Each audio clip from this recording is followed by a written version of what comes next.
Lapin Lounge, Episode 2, with Ochi, Cyber Bunny, and editor of the podcast, though we didn't know it at the time. And let's see how we figured that out. So, my first question for you Yes, sir. is, how do you pronounce your name?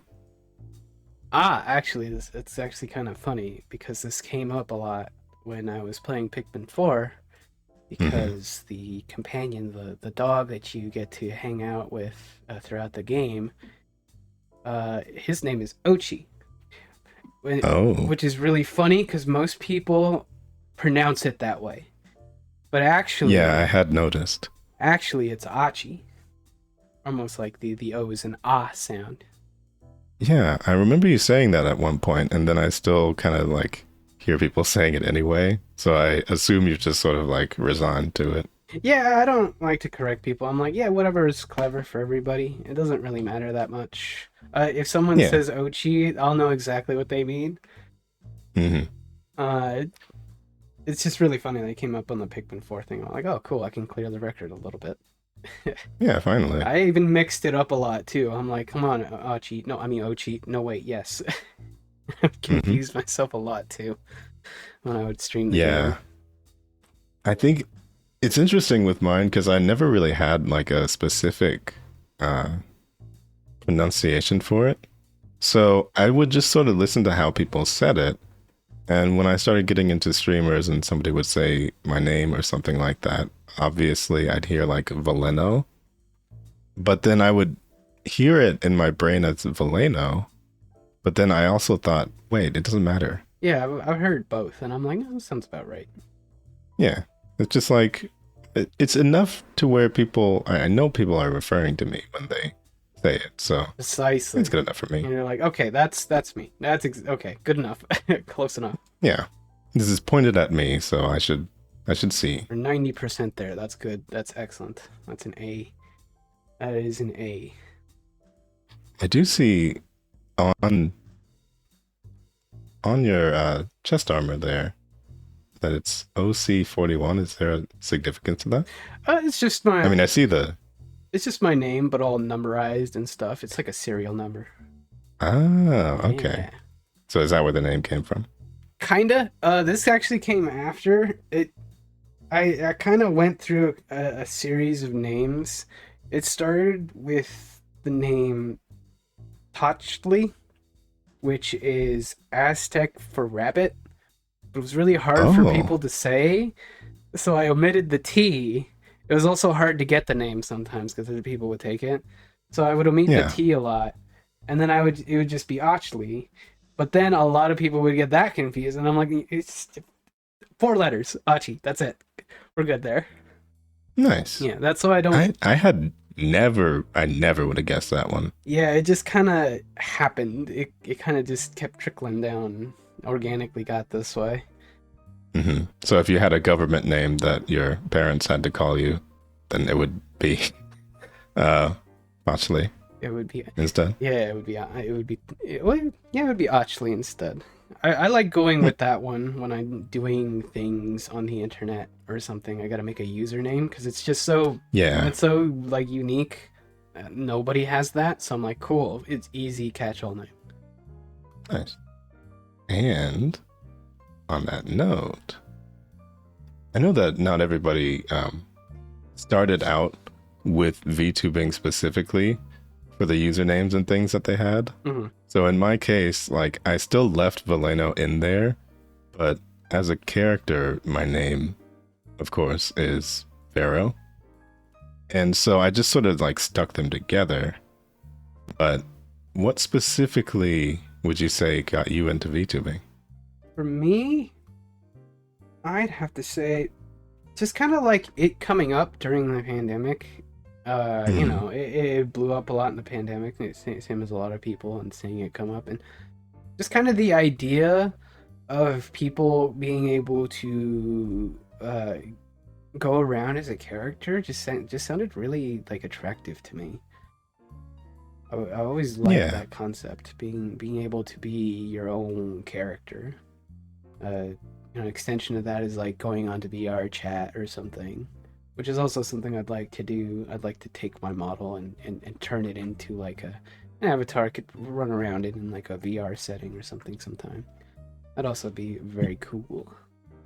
Yeah, it would be a ton of fun. I think starting with VRM files and stuff like that, there's like ways to do it, but I have not looked specifically into how to do it. So I I'm pretty sure you'd have to get a specific model done, of course, think but I think it it seems doable. I think Vroid lends to it well because I know a VTuber who like made their own model on Vroid, and then like they played this VR game and they pretty much made a 1-to-1, like almost like they just imported it. I think you could just do that. I don't know how Yeah, they did it seems like but it can't. it seems like it'd be possible Yeah, for sure. yeah. I imagine it's not too difficult. Definitely. As a design, I think I could see yours being not entirely replicated just because they don't really have like there's some options that they can't really do as well, but Yeah, you could probably try it. I'd have to. Oh, I need skill.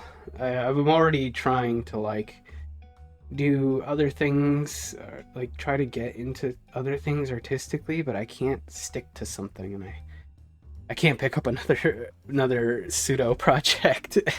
Oh, wait, what would be your main types of projects though? Just like I'm just trying to learn how to make music and stuff. That's Music. I'm not Ooh. I'm not anywhere near like most people are. I'm still trying to learn a DAW and something and things like that. But I do know how to sing.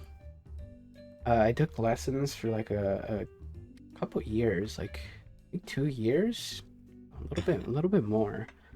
I started just before the pandemic, Oh yeah. which was kind of weird because like I would it went from like meeting my teacher in person to like going virtual, and eventually going back. So that was kind of a weird experience, but I liked it a lot just because like it gave me something to like look forward to in the week, something to work Yeah, on. it seems like you would have been through a lot together with that teacher Oh and yeah, all that amount of time. oh yeah, absolutely. Hmm. I think so the last time that I properly learned a DAW, it was Pro Tools. Which one have you been getting into? The last one I tried was an MPC DAW. Um, that I actually did make some things, nothing that would be like anything notable, but just things that I'm like, oh yeah, this sounds like a sound, like a nice little bite that I can make. Would you say that you completed a lot of music, Oh or did hell you no. just like try a lot of music? It was Yeah, more like playing around. yeah, that can be that way sometimes. I know that there's a lot of unfinished stuff that I had over there. It is daunting, but the skills aren't completely lost. They help me, like, because I did pick up like editing and stuff. That is another thing I'm trying to learn. That has a lot more progress. Hmm. And some of those skills really transferred over, like managing your tracks and all that stuff, things like that. It wasn't in complete vein. Right now, I'm trying to. I downloaded Cakewalk because that is a free DAW, and I'm taking bites out of it little by little. It hasn't really manifested anything yet, but I'm just playing around with it for the moment. So you didn't go with the famous Fruity Loops one? No, I tried, and I just didn't like it. I'm like, oh my god, this looks so weird. It was kind of overwhelming, and Cakewalk looks a lot more than the one that I originally messed with. I stopped using that one because that required me to renew a license, and because Oh, Cakewalk is free, I felt like I'll play with this more, and when I have more confidence, maybe I'll go back to the other one, or maybe I'll pick one that's paid for or something like that, something with more more tools. But for now, I should take it easy and learn something, something that's free. That way I'm not spending too much. I think that was definitely one of the motivations for.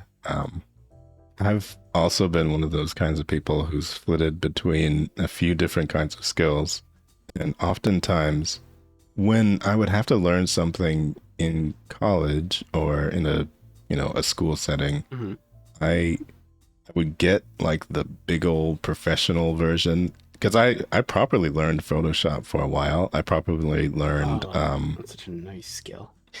Yeah, I learned Maya 3D for when I was doing 3D. Ooh. But then when I look into those programs, it's like, oh, just pay $1,400 a month and you can get a copy of Maya. It's like, okay. Yeah, no, I'll just dig that right up. You just gotta. It's gonna have to sail the high seas or something for that, I guess. Honestly, I think at that point, like, Maya is good and all, but it's also like a manic mess in terms of the UI. So I think I might just have to pick up Blender if I ever decide to do that again. Just thinking that. I'm like, is Blender free? Blender has always been free, yeah. Okay. Ever since I was a kid. That's a good tool to use then. I think I kind of let the idea of old Blender make me forget that it's not like that anymore, because a very long time ago it could not really compete as much with 3D packages, but now it's like on par, if not better, I would say. Oh yeah, that's the great thing of like develop. Like who develops it? Is it like a small team? Is it one guy? Or I'm pretty sure it's a very small team. Yeah.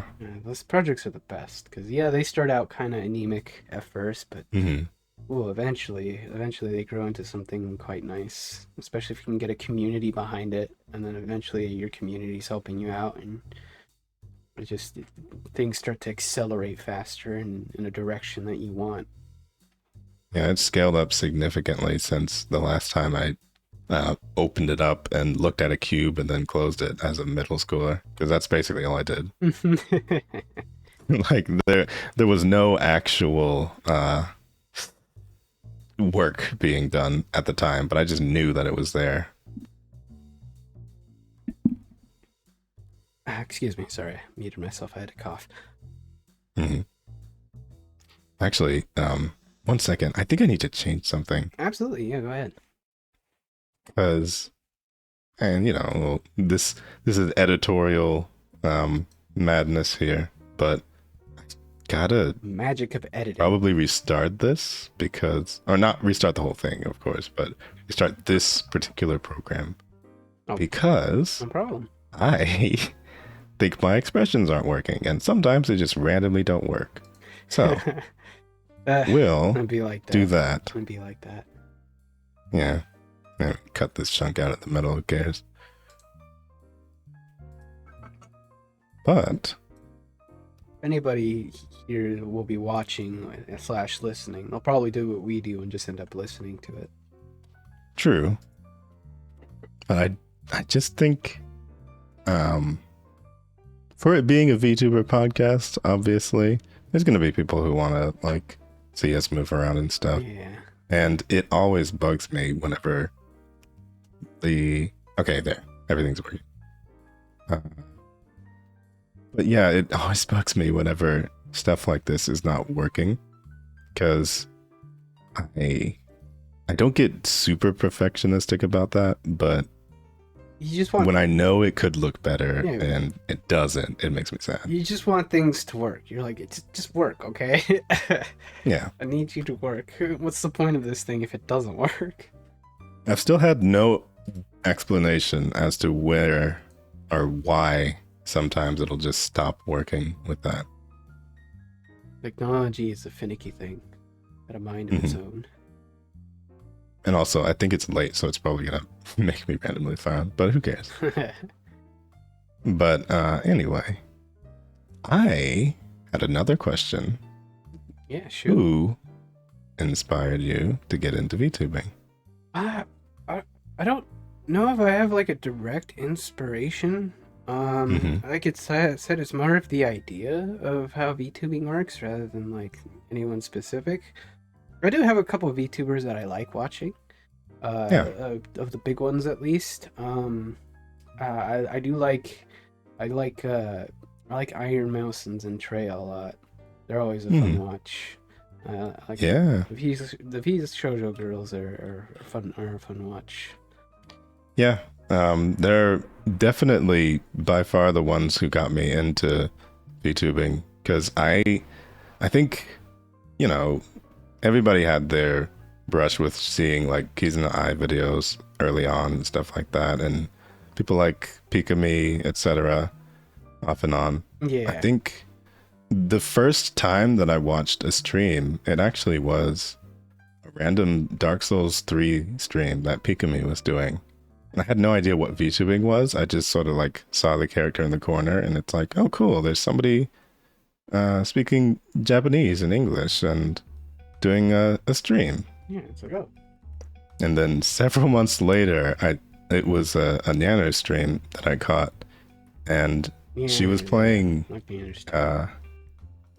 It was playing. She was playing Squeeze Jump Scare Mansion, and I think ever since then, I watched just about every stream of hers, and then so from there, I started to see more of the VShojo girls, and or after after she joined and after she left, etc.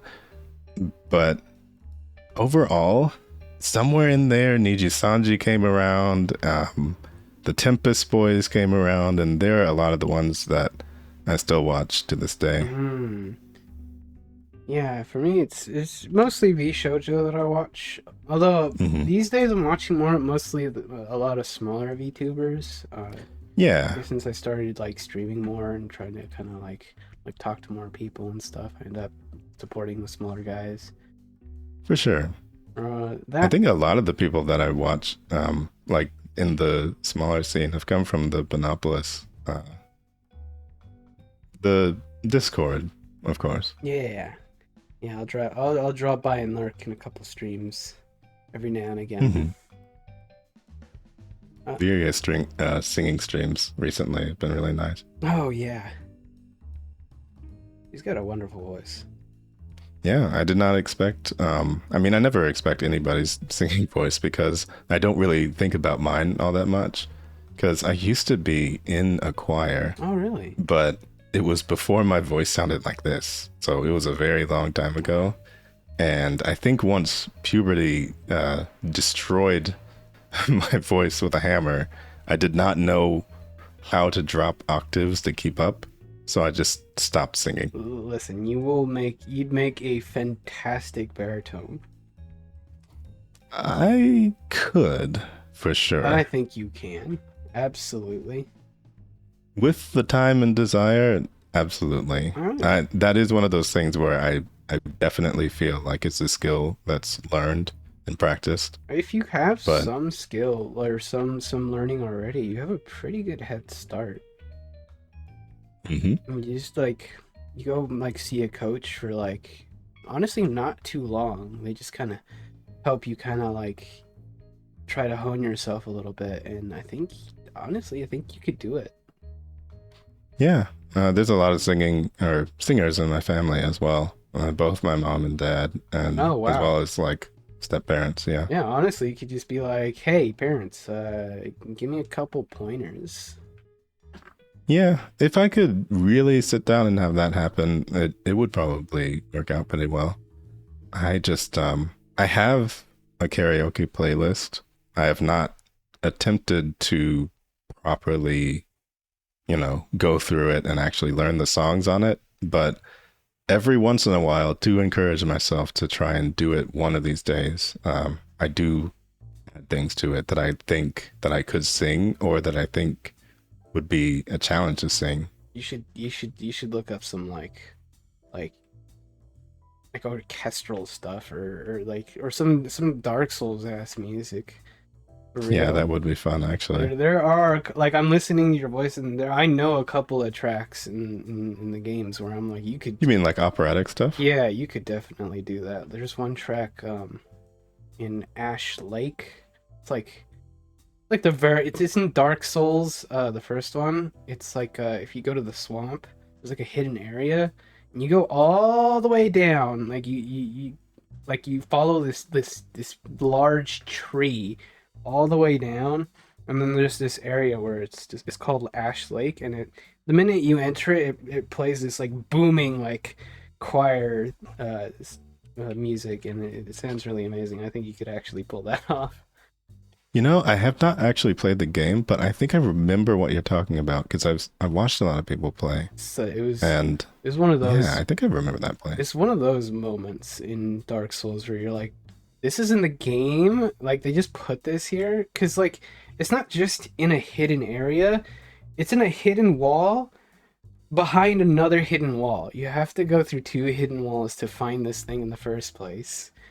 And then you got to make this trek down, and it's kind of dangerous because there's like a bunch of enemies and lots of poison and like curse stuff. But you finally get there, and you're greeted with that soundtrack, and you're like, I found something. This is That's crazy. awesome. Yeah. Yeah, I've always wanted to get into those games, but I think more. I can't really put a finger on why I haven't, other than the fact that I really like Neo, and so I really want to play Neo first, you know. Yeah. And Sekiro seems really cool as well. Oh, Sekiro is great. I love Sekiro as well. I've played every Souls game. Yeah, I've played every FromSoft Souls game except Demon Souls. That's the one I don't have. I've never touched before. Yeah, that's oftentimes seeming like the exception for people. It's hard. You have to either have was it on PlayStation 3 or PlayStation 2? No, PlayStation 3. You have to have a PlayStation 3 and then get it on there. Or Yeah, you have to and then get I think you have to, the remake kind of had like mixed reception. no, the remake actually was pretty good. The problem with it is that you have to get a PS5.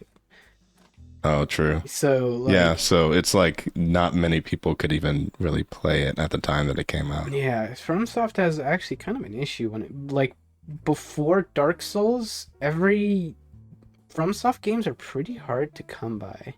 I wanted to stream Armored Core because that's coming up. That's releasing later this month.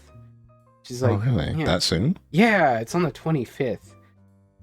Mhm. And I wanted to play some of the previous games, but they're not available on like the store. Like even like I got a PS4 and I can't get them. You have to get like a PS3 and download them from there. If I they're can even very on confidently say that I have never seen anybody play the previous games. there. I have only seen it recently now that Armored Core 6 is just kind of in the zeitgeist. So it is new to me too. But I saw a lot of the trailers and previews of the new one, and it looks so cool because like Yeah. you can customize your own mech to the way you want to play. You can do things, so you can be like a fast, like speedy boy and zip around the whole battlefield, or you can give yourself tank treads and like you feel more like a mobile gun platform, just like with a bunch of guns and you're just big and tanky. You don't care about anything. It's pretty awesome. Yeah. I think it's got that like tinkering side to it that I feel like would be a lot of fun. It's like half the gameplay. Player, from what I've gathered, old players will be like, yeah, you half the time you're on the customization screen because there's so many parts, and not every part is like compatible. I mean, it is, but you have to do things like, for example, if you get lighter legs, you can't have so many weapons, or you'll be too heavy for your legs. So Nice. you know you gotta really figure out how you want to customize things. So do you think it's going to be a case where there's like, I mean, there's probably going to be presets, obviously, but Oh yeah, I kind of feel like if there's people that are a major fan of it, there's not going to be any two mechs that are exactly the same. That's really cool. That's what I want too. That's what's gonna be cool. FromSoft's pretty good at like making people making their own builds. Like, of course, you know, you got the meta builds and stuff, but if you want to do something unique, you totally can. Yeah. I think the closest thing that I've played to the game that has any sort of mech fighting type thing in it was the Dot Hack games with the avatar battles. I think the closest I've had myself was probably the old oh god, what's it called? Robotech games. Titanfall? Robotech. Oh, okay. Titanfall as well. Actually, I did play Titanfall. Okay. Titanfall yeah, really I good. figured that was most people's like first mech game. Robotech is like an old game. I remember playing this when it was like, I think it was a GameCube game. It's really old. Mm-hmm. But I liked it. I liked it a lot. But I never really dabbled further into like mech games after that. Yeah. Until like Titanfall. And even then I kind of got late into the game with that. This is already like I played it like after Apex came out, but oh yeah. But yeah, I had a great time with the campaign for Titanfall 2. Very it's good. Very good campaign. Very short too, but very unique and very entertaining. It's very well paced. So if it's ever on sale, it's a good it's a good for like a 1-day romp. Just be like, yeah, let's go through this. Yeah, I've always been curious about it, especially because people will say that there's like references to stuff in Apex in there, obviously. Oh yeah. And like everything mechanic wise kind of came from Titanfall. Apex is like a slower version of Titanfall. Wow. Yeah, Titanfall is much faster. Like when you're running around as the pilot, you are much faster. Like if a pilot were in Apex, they would run circles around everybody. It would be extremely unfair. That's cool, yeah, though. It is really neat. But a lot of the weapons that you see are from Titanfall as well, like the Mastiff shotgun or something. Wait, so would you say that like Octane's speed would be closer to like a pilot from Titanfall? I'd say closer, yeah. But you still got like parkour and stuff. You just run on walls and stuff and double jump and like you just have more options, like, and not just speed, just like lots of wall running. I've never been too much for like FPS titles, but the thing that I've always found bearable to watch about Apex and even to play was that the movement speed and like the options for movement seem a lot better than other games. So being able to do more than that in Titanfall sounds like a lot of fun. Yeah.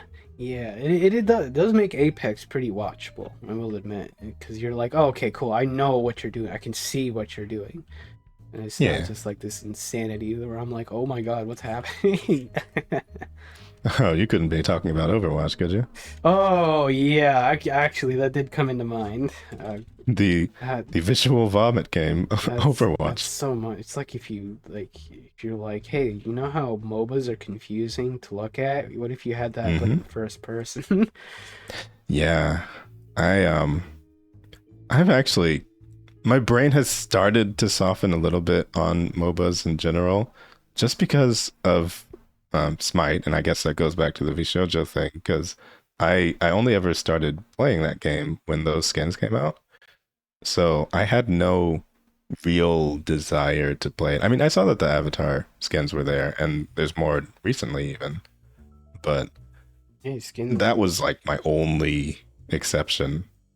Smite's a good one if you don't like want to actually like play like a MOBA. Yeah. And it still had like, it's nice casual, but it's still got good support. I used to play League. I don't anymore. I stopped like, when did I stop playing? I think I stopped just right as Bard came out, a little bit after Bard came out, I think. And that's when I don't even know who that is. If anybody who plays League, they'll know when that is. And I started playing when like Vayne and Skarner and Wukong had just recently released. To give anybody Oh, who knows League a good kind of frame of reference, I suppose. wait, so did you stop again? Oh yeah, I stopped. There are times where I tried to get back into it, but I just never could. I have a friend who loves League a lot, uh, Yeah. but I just couldn't. And then eventually, Blizzard came out with their own MOBA, Heroes of the Storm, and I like that a little bit. I like that a lot more. Is that still alive? It's still, you could still play it, but that is in forever maintenance Well, mode. It's got like a skeleton mm. crew on it. Just like So no updates, no, really. no updates. There was like surprising there was an update like a few weeks ago where they added like a couple mounts, which in and of itself is like extremely surprising because I wouldn't Yeah. expect them to release anything. But yeah, that game has been quite abandoned, which is a shame because I think it was E- quite a standout game in terms of its design. There's like no last hitting in that game at all. You don't have to worry about that. It's all about team fighting, and the pace is a little slower, and it's more about just team and objective control, like instead of like laning. Like you'll do like 2 minutes of laning, and then you go do objectives and team fighting and stuff. That's actually exactly what I liked about Smite because if you just like throw on arena mode, it's all fighting, Yeah. just about. Like people don't even focus on the little side areas that much at all. Imagine that, but with a little bit more emphasis on laning. Just a tiny bit, Mm, just enough for like people that like have to separate eventually. yeah. It'll have these moments of like, oh, the objective's up, go do that, and that's where it encourages the team fighting and stuff. And then after that action, you kind of separate into lanes for like a minute, no big Hmm. deal, and then you come and converge again. It was a nice Yeah, there was pace. a mode that was kind of like that uh in Smite. I think Juggernaut or something like that. It's 3v3. And there's like a tiny little split off for lanes, but most of it is still like center stuff. It seems kind of like a precursor to the full mode that's more like a league type lane experience. I Yeah. haven't played that one yet. Oh, 5v5, like the Yeah. No, yeah. I can't do the 5v5. I My hate brain is just too I small. hated laning. I can't, I didn't like laning at all. It was just like, oh my god, you missed one minion. Now you're fucked. You're behind Yeah, now. it just really seems like one of those things where if it's a team game, then why are we all split up Yeah, like eventually it this? converged. That's why I liked to jungle in League. Because Hmm. you wouldn't lane, you would run around in the in between areas where there were like mobs, there are NPC mobs that you could kill for money and XP, and like your job was to do that and then help gank lanes after you got enough levels, and because you would gain a lead doing that over a laner the first like few Hmm. minutes, so the idea was to do that and then go into a lane, gank somebody, and it'll help push the lane into your ally's favor. Maybe even Yeah. get them a kill or something, and they'll have a gold lead. So I guess it's kind of like an offense version of support in a way.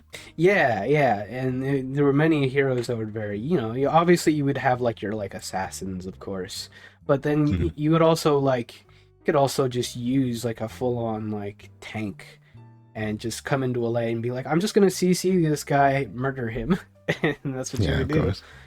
That was great. I think one of my favorite junglers were probably like Nautilus and Maokai, big tanky boys, and Hmm. lots of lockdown. So Would you say that's kind of like you know what? I can't really even make much of a parallel in Smite because I only really saw like a few characters in there, and I can't quite remember what they all did. Because I think that was part of the issue, like the rocket science of having to learn every single character and every single matchup. yeah, you have That's to. what made laning seem so miserable to me. because it's like I don't even know what this person's doing, and they're just styling on me. And I really wish I was with my team now, so I could just focus on what my character is doing, and they can just be like a wall of different attacks I don't understand but try to avoid. That's like the hard part of getting back into the game too, because then you'll pick a guy and then you'll come in and be like, I don't know this character. Got like 3 dashes, like several movement speed. He has like an alternate toolbar kit when his bar fills up or something like that. And I'm just like, I can't keep up with this. Yeah, sometimes it's like Yu-Gi-Oh rules where like the old characters are so simple, and then you pick up a new one and it's like you can't even see the text anymore. There's just so much on the description. Yu-Gi-Oh is interesting because I kind of brute forced my way into learning that What era? When Master Duel came out. Oh, okay. Yeah, Master Duel was basically after my time. I learned Yu-Gi-Oh in like middle school. Oh yeah, I did play a little bit of Yu-Gi-Oh in elementary school, but like I don't know what I was doing, man. Nobody did. We made shit. Yeah, it's true. There was also like a distinctive time. I remember being at like a bookstore and doing a tournament, and I would just like watch kids cheat just like right across from me, and nobody would do anything about it. You couldn't. Like I knew they were cheating, but they just didn't do anything. Yeah, you just couldn't. That's the beauty of Master Duel. You can just brute force your way because you're like, is this card highlighted? It's not. Okay, I can't do that. Yeah, fair enough. It makes it nice and easy. And then they have a lot of single player stuff. Mm-hmm. And you can choose to bring your own deck or like pre-made decks that they have. So like that was always nice. I eventually figured out how to learn to use my deck. And I liked it. I liked it a lot. I liked my deck. It was nice to be like, cool, I can do these kick-ass combos and stuff and summon this big-ass creature. I could never do this before. Yeah. I would love to. I think I still need to get into it at some point, because I didn't play Master Duel, but I did play versions of the game that were on like PS1 and PS2 and stuff.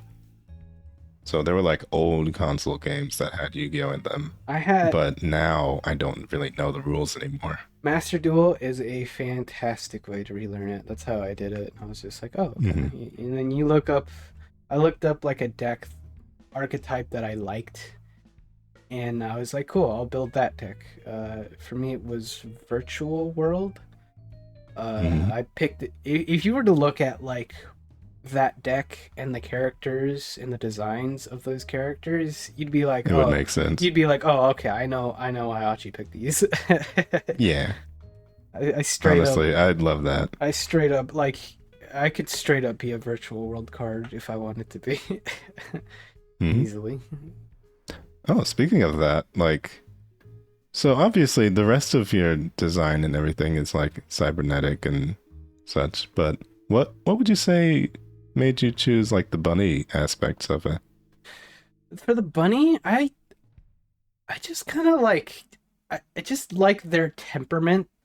Their temperament it just matches me. I understand a rabbit's temperament because they're just like, they're kind of like aloof and a little bit like neurotic. And kind of like, and they also, they're prone to kind of being like, it's funny, they're prone to getting like kind of mad about things, and I'm just like, wow, this animal is just me. I am just this animal. Yep. So it was just kind of the connection of like personality traits that you might commonly see in like a domesticated like rabbit pet, I guess. I just like, I've never heard that before, because I never really had pets or anything, but honestly, hearing all that, it kind of makes a lot of sense. Yeah, the surprising thing was the rage floof thing, where it's like, oh yeah, they're prone to getting mad, and I'm just like, I relate.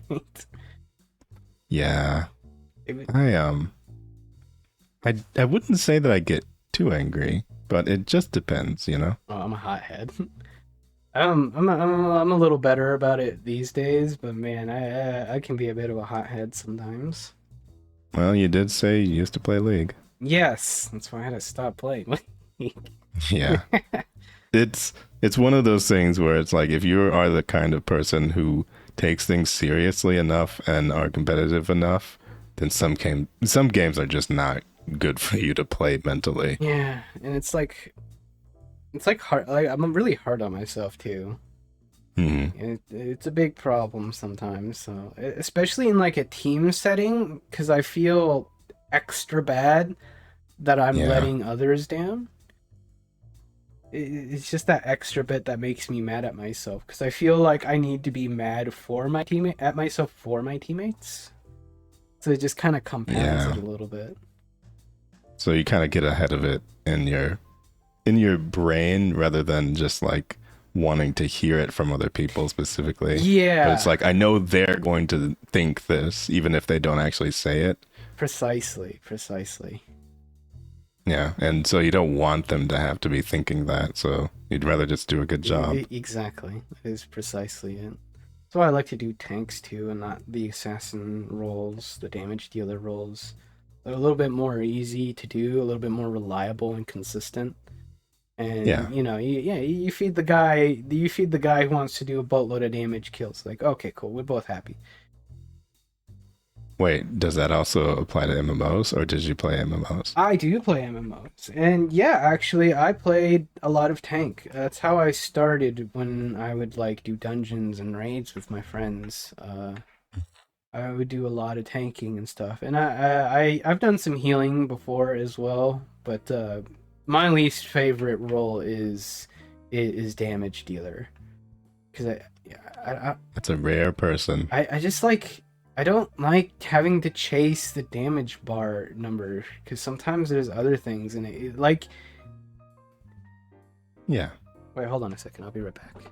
Please excuse me. Okay. And this episode is brought to you by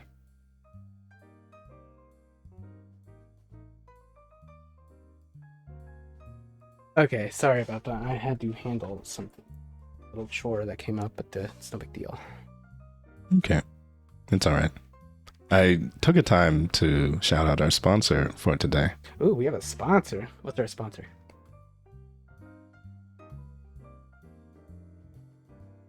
That's it. Wait, what? Wait, what happened? We don't have a sponsor. There is no There sponsor. is no sponsor.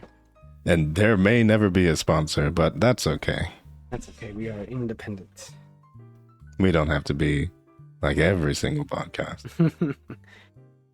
Would be cool. But Though. after all, we're not I mean, hey, we're not really putting a lot of money into this anyway, so we have to get some out. Exactly.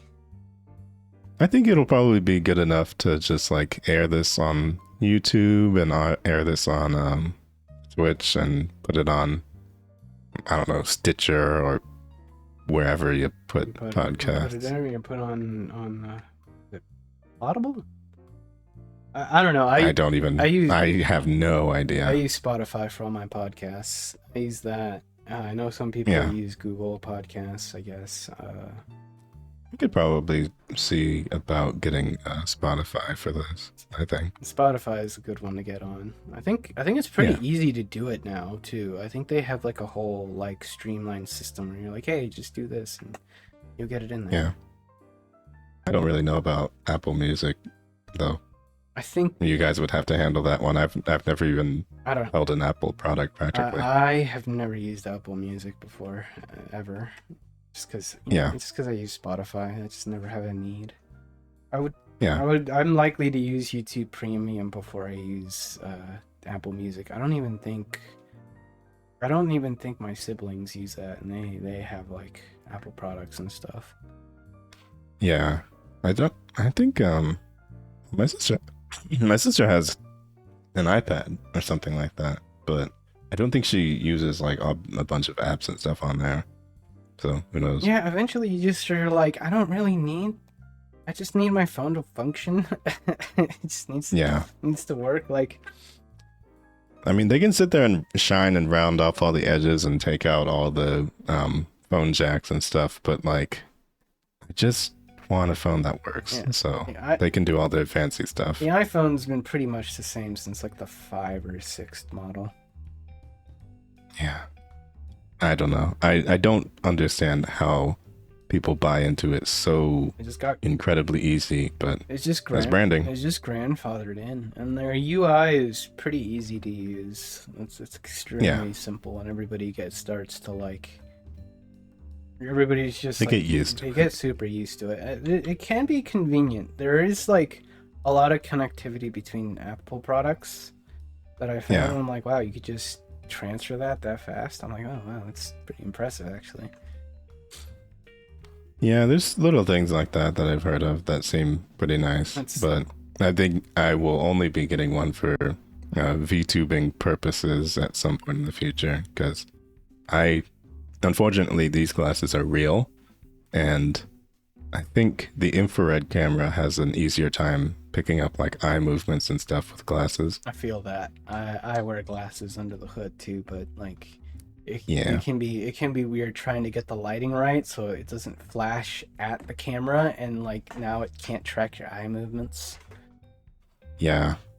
I have a ring light on me right now. The skin tone is also accurate, so I think it just genuinely has a harder time picking me up, but that's fine. It's not as bad as the Kinect debacle. Still remember that. Kinect? Oh, the Xbox Kinect, you mean? Yeah. Yeah. Where it genuinely could not recognize certain kinds of people. Wow. Oh yeah, that's right. Actually, that's right. You're right. It just completely lost them. Oh my god. And that's hilarious, but still kind of sad. That's really funny. It's just like, you didn't test this. Yeah, they had no testers at all, apparently. So who knows? That era was funny, and then the games weren't like worth it. They were just like No.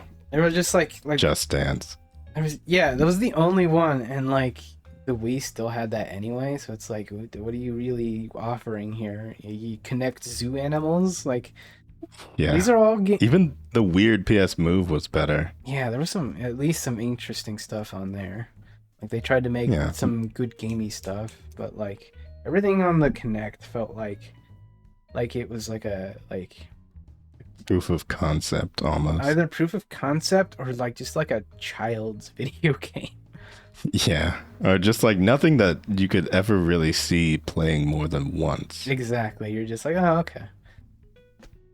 You're like that. That is kind of what I like about VR by comparison, is that there seems to be almost like an endless amount of worlds in VR chat, but also just like still games that are standalone that are coming out years later, finally kind of refining the experience of everything. Yeah, it's getting better. VR is always comes back in waves. It's on the down low right now, but I think everybody's just back in the lab, like, how do we make this more accessible? And like the waves are becoming shorter and shorter.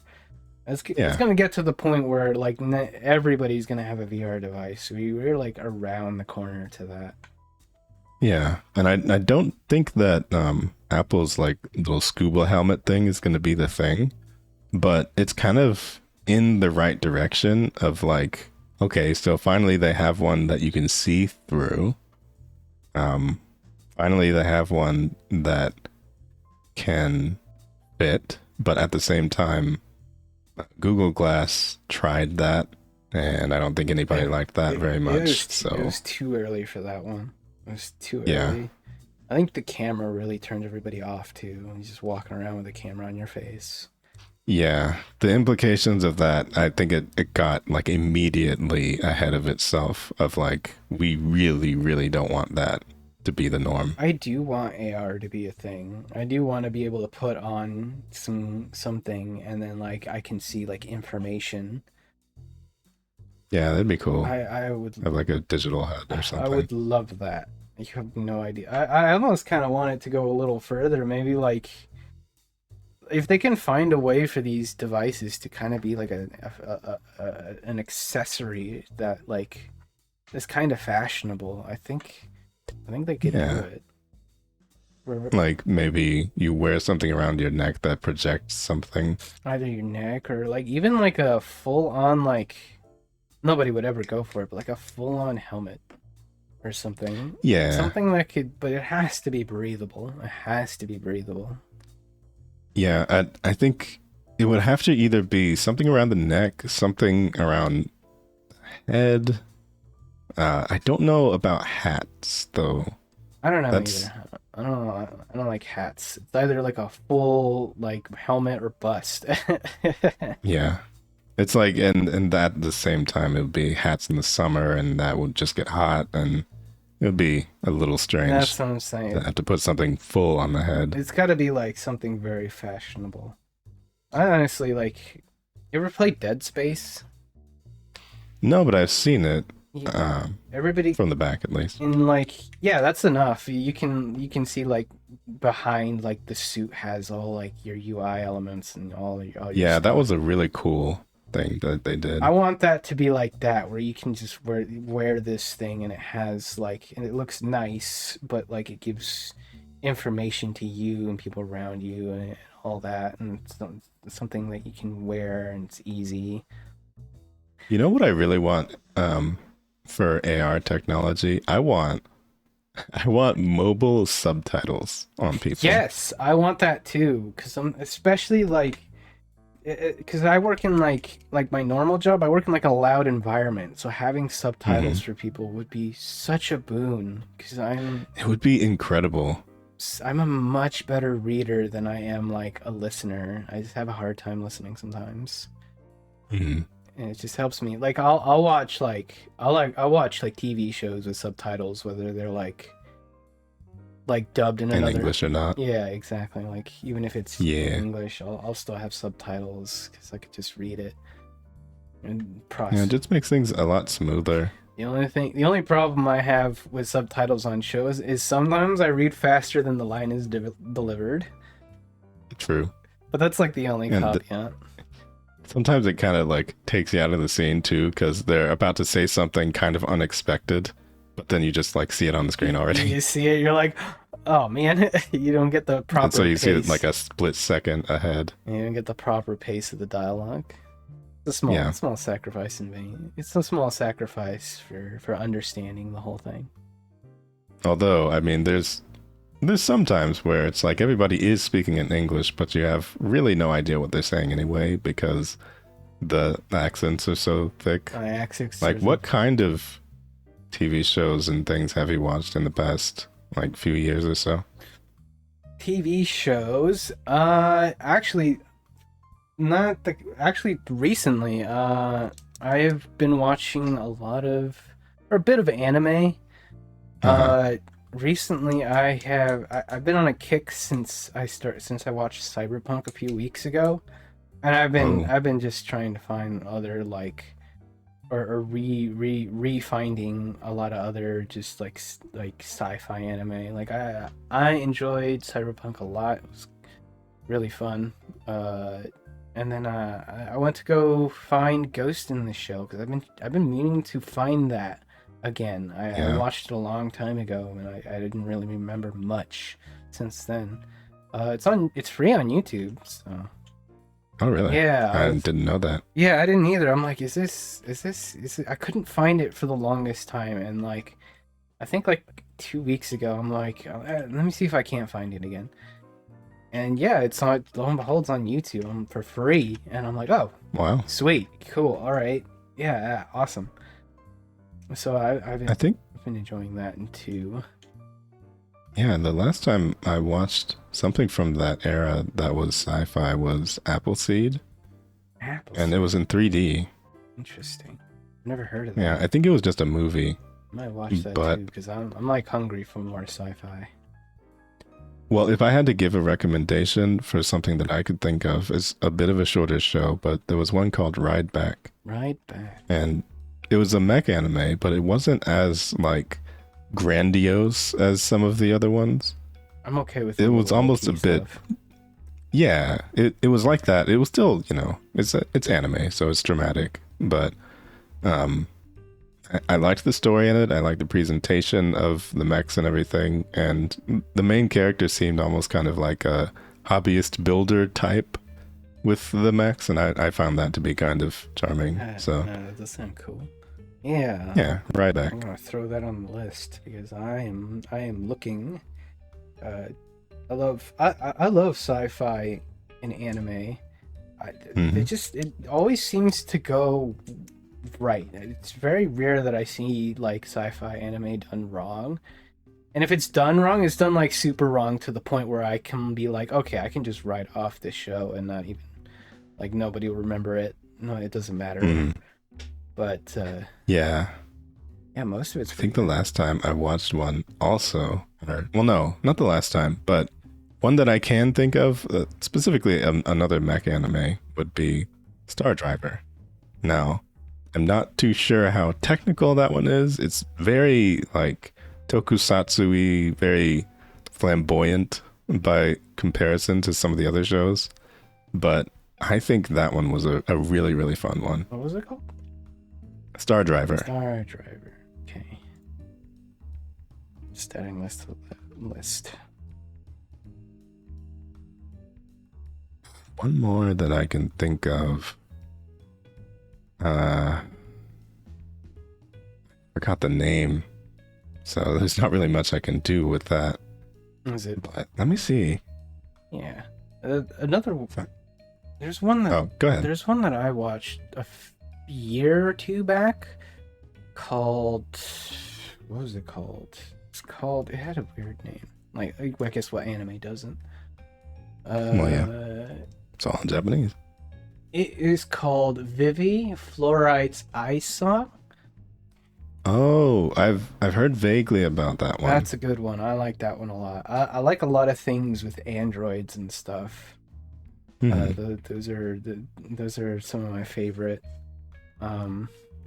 Yeah, it's just a really good show, and that's another thing about sci-fi anime. Always one season, most of it at least. Like, yeah, always one season, and I appreciate it greatly. I'm like, cool. I get a nice story arc, one and done, and we're good to go. And I get a nice experience, and it's rewatchable because I don't have to go through like several like several seasons of a show.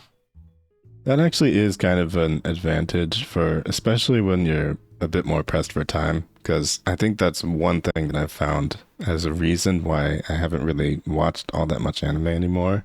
It's because I'm so into watching VTubers and stuff like that. It doesn't really give me a lot of time to do much else. And so if there's something that I want to just like sit down and watch like that, I would prefer that it's shorter so that I don't have to take all that much time out anymore. Yeah, it's just nice. And then you can finish it and feel good about it, and you're like, cool, I don't have to miss out on anything. I don't have to be like, oh man, I still got like 3 more seasons. I don't know if I want to finish it, or I don't know if I want to like get through a season that sucks to like. Yeah, true. There's sometimes like it'll remain good throughout the 13 episodes, but then like the second season dips, and then the third season isn't that great, and then the fourth season is like just there. Yeah. And you're just like, It's like, I just want a nice conclusion. Yeah, and I could be talking about anything, honestly. Yeah. But I was talking about Sword Art Online. Oh. I've only watched like the first 1 or 2 episodes of that. Yeah, you don't really have to go any further. It kind of gets the point across in like very few episodes of the first season. That's kind of the weird thing about that one. It's like it's not as though the first season wasn't decent. It's just it overstayed its welcome so much, and it was so successful that they did it was successful. Let's do it more and more and more and more and more. Let's do it more. And then like isekais blew up and stuff. Yeah.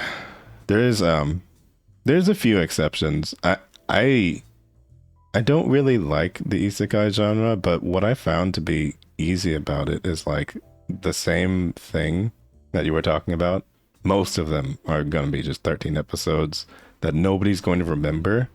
And so you can just like go pick a random one, you just slap go it through on it, and just be like, cool. You just and yeah. have other things going, and if it's really engaging, then you'll actually watch it. But Yeah, most of and them- there's a few that I found that way, but I could not for the life of you tell me the names of them because I've forgotten them already. yeah, And so it's like you'll just take a weekend and you'll watch some really awful anime, and then it's like, oh, all right, well, I did that.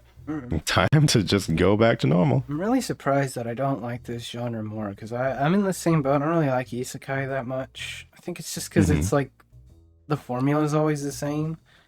But I would think that I would like it because it's the kind of thing I would imagine as like a kid, like being cast away into another world. And like I like MMOs and stuff, and you would think, yeah, I would think that I'd be into it, but I just like, it just never catch my attention. I do have one recommendation for you. I throw it. Look up one called Knights and Magic. I think that's the one I was thinking of. The weird Magic. white-haired kid, Max. I think that was the name. Wait, Knights Magic or Knights and Magic. okay. I'll give that a good look too. Yeah, that was one that I found to be a little bit more interesting just because it had the aspect of adding technology and mechs and stuff in there. And usually that doesn't even really go much with the isekai thing. They just kind of go for straight up fantasy. It's just more like, the isekai is more of like a delivery vehicle for this. It's like, okay, well, we need a fish out of water character. How do we do that? Okay, we'll just isekai some dude into this world, and that'll be the lens from which. Yeah, it's just a story framing trick, really. It really is. And most of them could just be regular fantasy anime, but they just decide to do the framing trick because it's very, very easy. Yeah, maybe that's why. Because I'm just like it just maybe that's why I can't get into them almost. Because it's just like it just makes it seem like the other world. It just layers on a lazy inner monologue for everybody, kind of. And it kind of like takes you out of it sometimes because if you just remove the meta inner monologue of most of the shows of like, okay, well, I'm this older guy and I died and did all this, and if you just remove all that, you just have a regular old fantasy show that's usually pretty decent. Yeah, you could start it in a much different way, and honestly, you could probably make the hook a little better. But I guess they're like, it's just an easy hook to make, and so they go with it.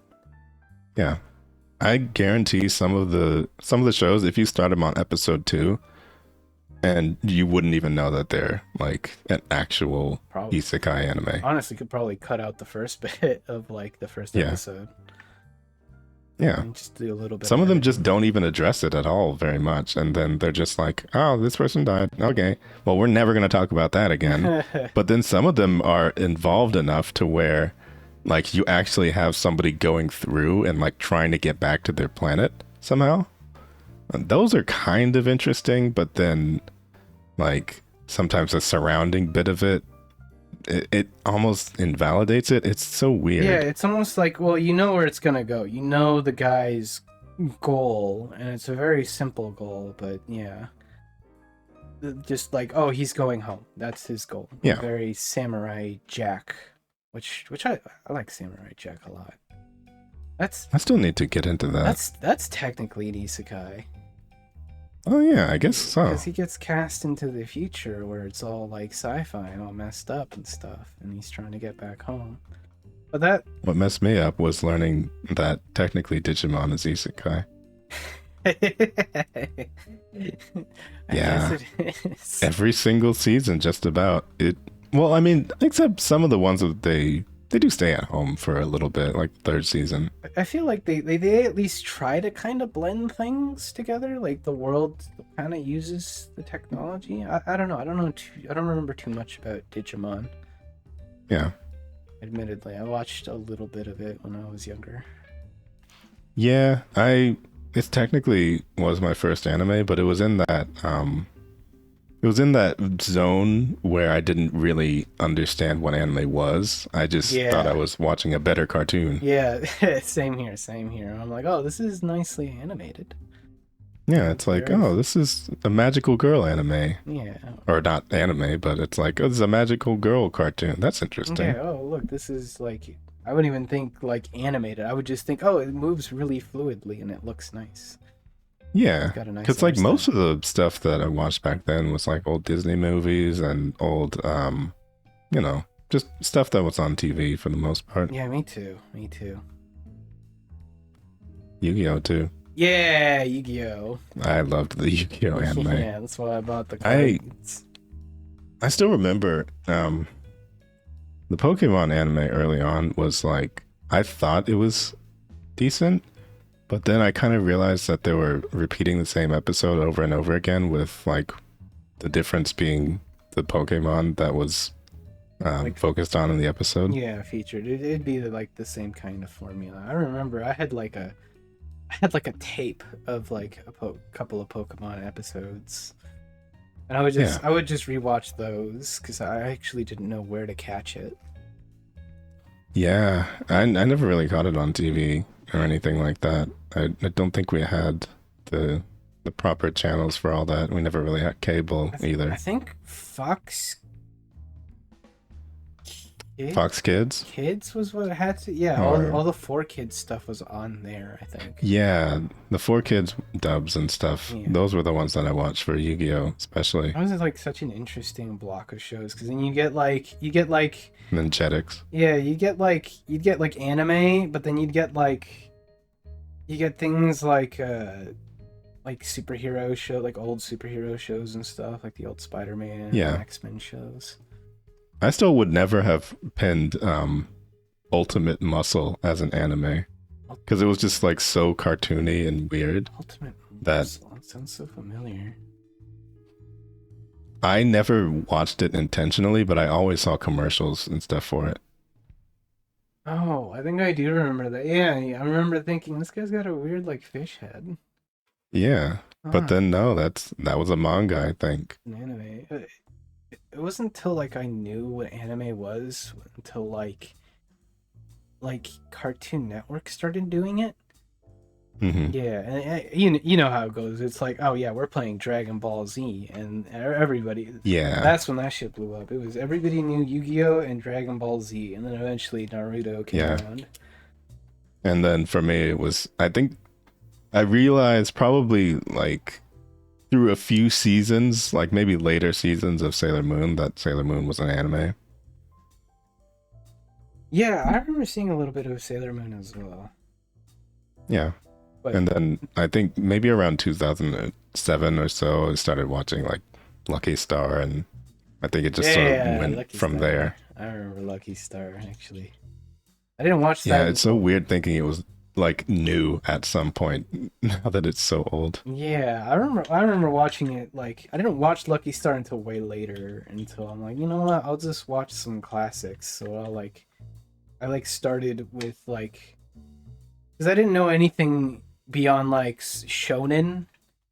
Yeah. So I'm like, well, let me see other stuff. So I started with Lucky Star and like Toradora and things like that. I'm like, okay, cool. Toradora's amazing. Toradora is great. My friend loves it, and he's like, here, you should try this one out if you're looking for more like a different kind of. Did you watch Golden Time? No, I did not see that one.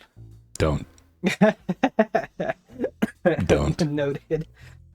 Don't waste your time, please. I know it's by the same person. I know it might look good, but don't. Okay. Just don't. Duly noted. I've never heard my friend talk about that, and he loves Toradora, so he probably doesn't. Probably didn't vibe with it either. It's such a painful show. At the same time, I mean, if you're up for like being miserable with somebody, like trick them into watching it so that they can know that the same pain that you feel when you watch it. That's basically what I would say. Stuff like that's always fun to watch with another person. So Yeah, it's like if you're both suffering through it together, it's worth it. Because at least you can make fun of it together. Be like, "Are you watching this? What the fuck is going on?" Yeah, I had a show like that with another friend. It was Happy Sugar Life, and it was a train wreck from start to finish. Like everything about it was horrible. With the title like that, I'm not gonna lie. Yeah, probably. Yeah, no, you can't trust anything like sugar in the name. Or happy. Or happy. It's like if you have to like say that it's happy, it's probably not. It probably isn't. Happy Tree Friends. Yeah, Happy Tree Friends comes to mind. That was a weird show. People would always try to show me that, and then I would just like see random animals getting dismembered, and it's like, you know what? I'm good. Yeah, I'm good for like not watching that. I'm like, it doesn't sit well with me. Like, yeah, okay, it's got like one joke, and it's like cute animals dying horrifically. I'm like, kind of like amusing the first episode, but like, I generally don't like the idea of like cute cuddly characters being treated this way. It just feels mean-spirited, and I'm just like, okay. I didn't even like that Bokusatsu Tenshi one where like the whole point of the anime was just like this random angel like beating up this guy. It's like, what is this for? Like, who is this for? Masochists. Like this guy repeatedly dying. Why? Masochists. Tell you one that really hit me when I'm like, oh wow, this is kind of amazing, but I don't understand it, but like it's kind of cool. It's Cowboy Bebop. That's my. I never watched it. Still, you should watch it. But if you watched Firefly, I have not. I have not watched Firefly, but I've heard that's the one with Nathan Fillion, right? Yeah, it is. Yeah, I have not watched that one, but I hear it's really good. All right, good. So if you have watched Cowboy Bebop but not Firefly, then I propose that you watch Firefly next. Cool, then I will add that. Because they're very similar. I will add that to the list. I'm down for that, yeah. Yeah, if you can figure out where to find it. But I guess that's another bite-sized 13-episode show for you. Oh, yeah. I heard that one never got like renewed, and everybody was like, "Oh no, that's the big thing I heard about it." It's like this is a great show, but they never finished it. The big tragedy of that one. It also got aired out of order too. Really? I mean, they used to do that a lot. Yeah, but I guess they did. They're like, "I'll just show you random episodes or something." Yeah, it was super weird. But Cowboy Bebop, like probably one of my favorite animes ever. It's funny because I didn't understand it at first when I first watched it. I'm like, I don't get it, but I thought it looked cool.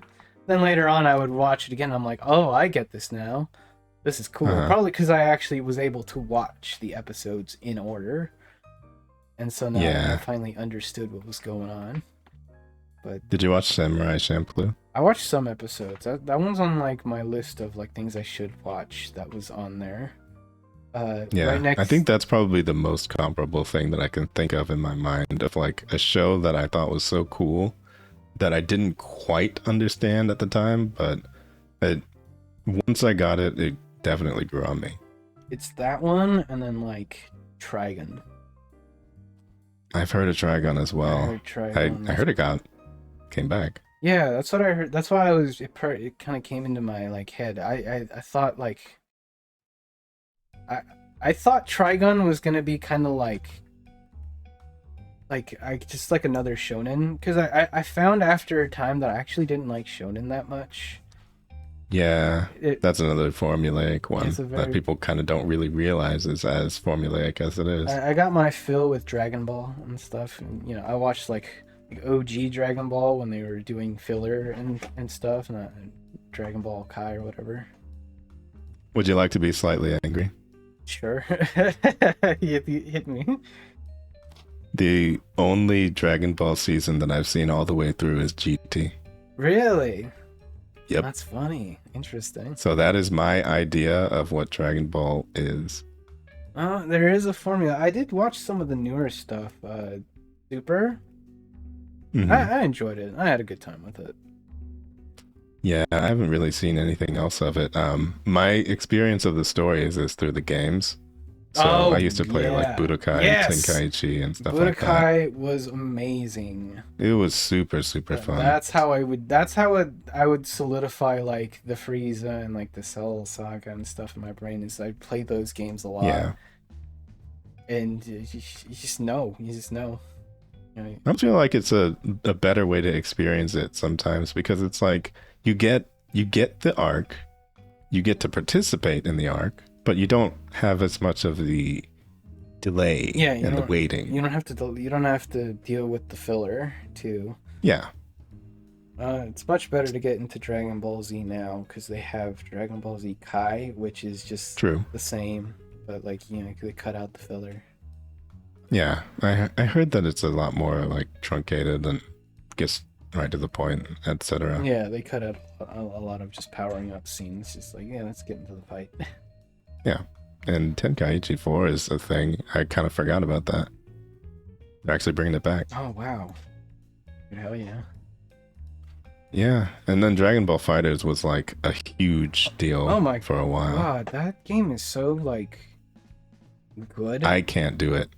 I love it so much, hard, but I can't do it. It's like a hard game to like master. 3v3 just stretches my brain way too much. I was lucky enough to have a little bit of practice with Marvel vs. Capcom 3 to deal with that. Insanity. Yeah, I still need to get back into that. Marvel vs. Capcom? Yeah, I've never actually played it, but I think now with like knowing a few more of the characters that are in it, I'm more interested to play like Zero and cool. You know, Virgil and Dante, and I'll be one of those people that wants to be deleted off the face of the earth because I heard all of those people are very overpowered. That and like Dark Phoenix and stuff. Yeah, I heard about like wasn't she invincible or something, or did she have like a loop that would kill people? She's just bullshit. She's just like really. She's got like she's very squishy. But like if you activate Dark Phoenix, and I think you can only activate Dark Phoenix if she's like your last character. So she would have like comeback mechanics like crazy and just would kill everybody. Insane comeback. She has so much power to wipe your whole team. That's almost kind of fun in itself because it's like it's very thematic, you know. Marvel vs. Capcom is super fun to watch. Mm-hmm. That and Dragon So Ball. what happened to Infinite? It's just like I don't know. Just like you know what I do know? Smaller roster of characters. Slower. The art style too wasn't. I mean, the art style was readable, but it wasn't fun to look at. Like it was. They really focused on readability, and you knew exactly what was going on, but it looked ugly as hell. Honestly, I think if I were to buy the game and actually get into it, I think 2v2 actually is kind of preferable to me than 3v3. But the tiny roster is like so strange to me. Yeah, it's because like Disney was like owned Marvel at that point, and so they're a lot less like they're just like a lot less likely to dole out characters and stuff like that. Also, I do feel like, well, okay, obviously, yes, it's Marvel versus Capcom, but the way that the story was just like a kind of a copy of the movies and stuff, it just seemed a little bit disingenuous, I guess. For Infinite or I don't know. For MVC3? For Infinite. Yeah, I don't even know what the story was for that. It just... Like, why would they try and focus on the story as much as they did if all it was going to be was like a weird Civil War ripoff? That's probably why, because it's just Civil War. It's such a popular arc that it's like, okay, we'll just do that one. Yeah. Sigma being a bad guy was fun again. And I liked that X was in the game. Yeah. But a lot of Capcom characters to kind of like yeah, and they put Jeddah in there. Like they had so much going for them in terms of like what they could have done. And I think Nero was going to be in there, but they never got to Nero. I think it's just more of the Marvel side of things. Like they got rid of so many good characters that I'm just like, you really gutted the roster here. And It's strange. like they tried to compensate with a few more Capcom characters, but it just kind of like it didn't feel right. Yeah, they shifted over the balance. Like, they could have done more with honestly both sides, but the fact that everything was just so bare, and then they had to have people making mods to reshade the game to look better. It's like everything about it screamed abandoned. Yeah, and then like even the fighting game scene, we're like, yeah, let's just go back to what Marvel vs. Capcom 3. I mean, if not even Max could save it, then like there's no way. There's no way, yeah. He was really, really into that game for sure. MVC 3 should remake MVC 2. Yeah, that was a big thing. honestly. That was a big thing for a little while. I think they're gonna try. I don't know though. I mean, I have no frame of reference. The audience is definitely there. People still like all of those games. Like, well, I mean, I guess they don't hear about the first one as much, but it's because the second one was more of like the extension of the first. Yeah, the refined one. Yeah. It's back when they used to make sequels that were just updates. Yeah. And so, you know, it's how Street Fighter 2 became so prolific for being like having a million different titles behind it. Oh, but yeah, then, that's right. Yeah, it's like just like every different version you could possibly think of. But then people just kind of like Third Strike now. Yeah. And so it's kind of all for nothing. Street Fighter 6 doing pretty good though. Yeah, I've seen that it's they seem to have finally returned to like having a style, to having a lot more single player gameplay to it. I really want to pick it up one of these days. It's so accessible now, especially because of the single player. It's like it helps you it just helps you learn, and it's like you have plenty of breathing room to practice. They had added whole it's almost kind of like a whole like Yakuza it kind of is like free roam thing. It kind of is. I didn't play much of it. I did play a good amount, but not like super a lot. There's just a lot of games that are playing, but like I enjoyed it for what that was. Wait, what's the last thing that you streamed? The last game I streamed was, oh my god, there's so many games coming out this year, but the last game I streamed recently was Baldur's Gate 3. Oh, of course. Yeah, I did a little session of that on stream. What did I stream before that? God, I streamed so many things. Yeah, I have trouble with that sometimes because like when you're doing it from the backlog clearing kind of angle, it's like I have no idea what to pick. I should honestly do like a wheel spin or something. I sometimes end up doing that. I just try to like flip a coin or spin something. Try and like figure out what I want to do. Go with the flow. Yeah. Besides Baldur's Gate, because I only did one session of that, I've been doing a lot of Pikmin 4. It's my first Pikmin game, but I'm absolutely enamored with it. I love it, and I kind of want to pick up the other games now, because I'm like almost done. Like I have already finished all of the story. I just need 100% some areas, and I'm like done with the game. I think it's gonna be like didn't they do a collection of the first three? They did. You can get 1 and 2 together, and then the third one on its own. Wait, is it on? It is on the Switch store, I think. What's it on? Oh, okay. Yeah. Yeah, that's right. I am not a Switch owner, so I would not know. Yeah, I don't think you can get. I think that's the only way you can get it. Nintendo time. Yeah, I mean it makes sense. It's okay. But don't worry. Before the end of the year, I will be a Switch owner because they are re-releasing and remaking Legend of the Seven Stars, and that is my beloved first JRPG that I ever played. Wait, and isn't that Super Mario RPG? Yeah. Yeah. Super Mario RPG, Legend of the Seven Stars. They're finally remaking it, and it's the only thing that I've ever wanted from them. I know one friend who Like I can feel I that. lost it. I almost cried at work, I'm like when getting I it. heard the news. I never played it myself, but I had a friend who did. It's so good. Ironically enough, the same friend also like I would watch them play a lot of Pikmin as well. Yeah. But yeah, it seemed like a very special game, and I'm like, man, I'd like to play this. But I didn't have like, I didn't have like a Super Nintendo. Yeah. But that was actually my first console growing up. mine, I think I did have one, but it didn't work. Someone gave me a Oh, hand-me-down, yeah. and either I didn't have games for it, or it just didn't work, and I didn't know where to find games. Actually, no, that happened to me too, because my first console was technically the Genesis, but my uncle did not give us the cables. Oh, So, yeah, that's we had a Genesis. We had the controller, but we had no games on it and we had no cables. So eventually, when we got the Super Nintendo, we just played that instead. Just the paperweight. Yeah, my first real console was the N64. I still never had that one.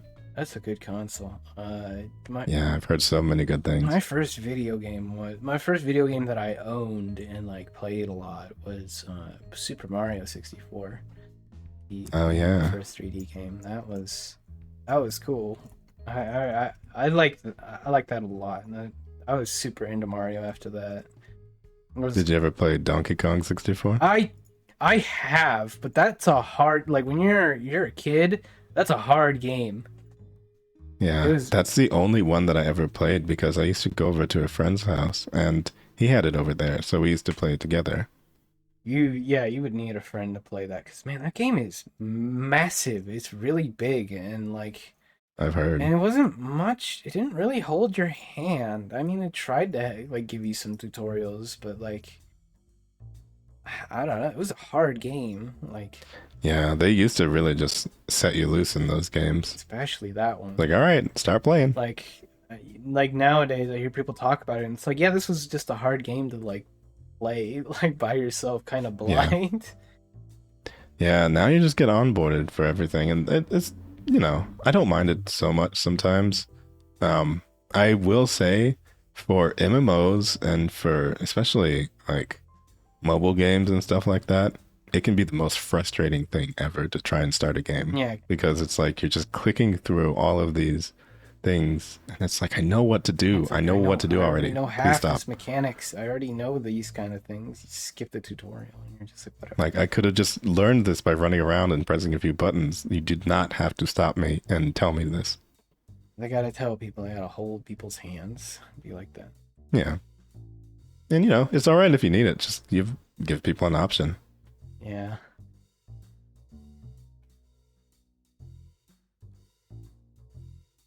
Fine. Wait. So,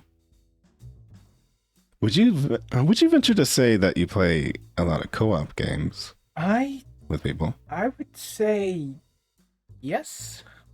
Thinking about the co-op game. There are a lot of co-op games that I have played, especially this year. That being Diablo 4 was a big one. Me and my friends played a lot of that together.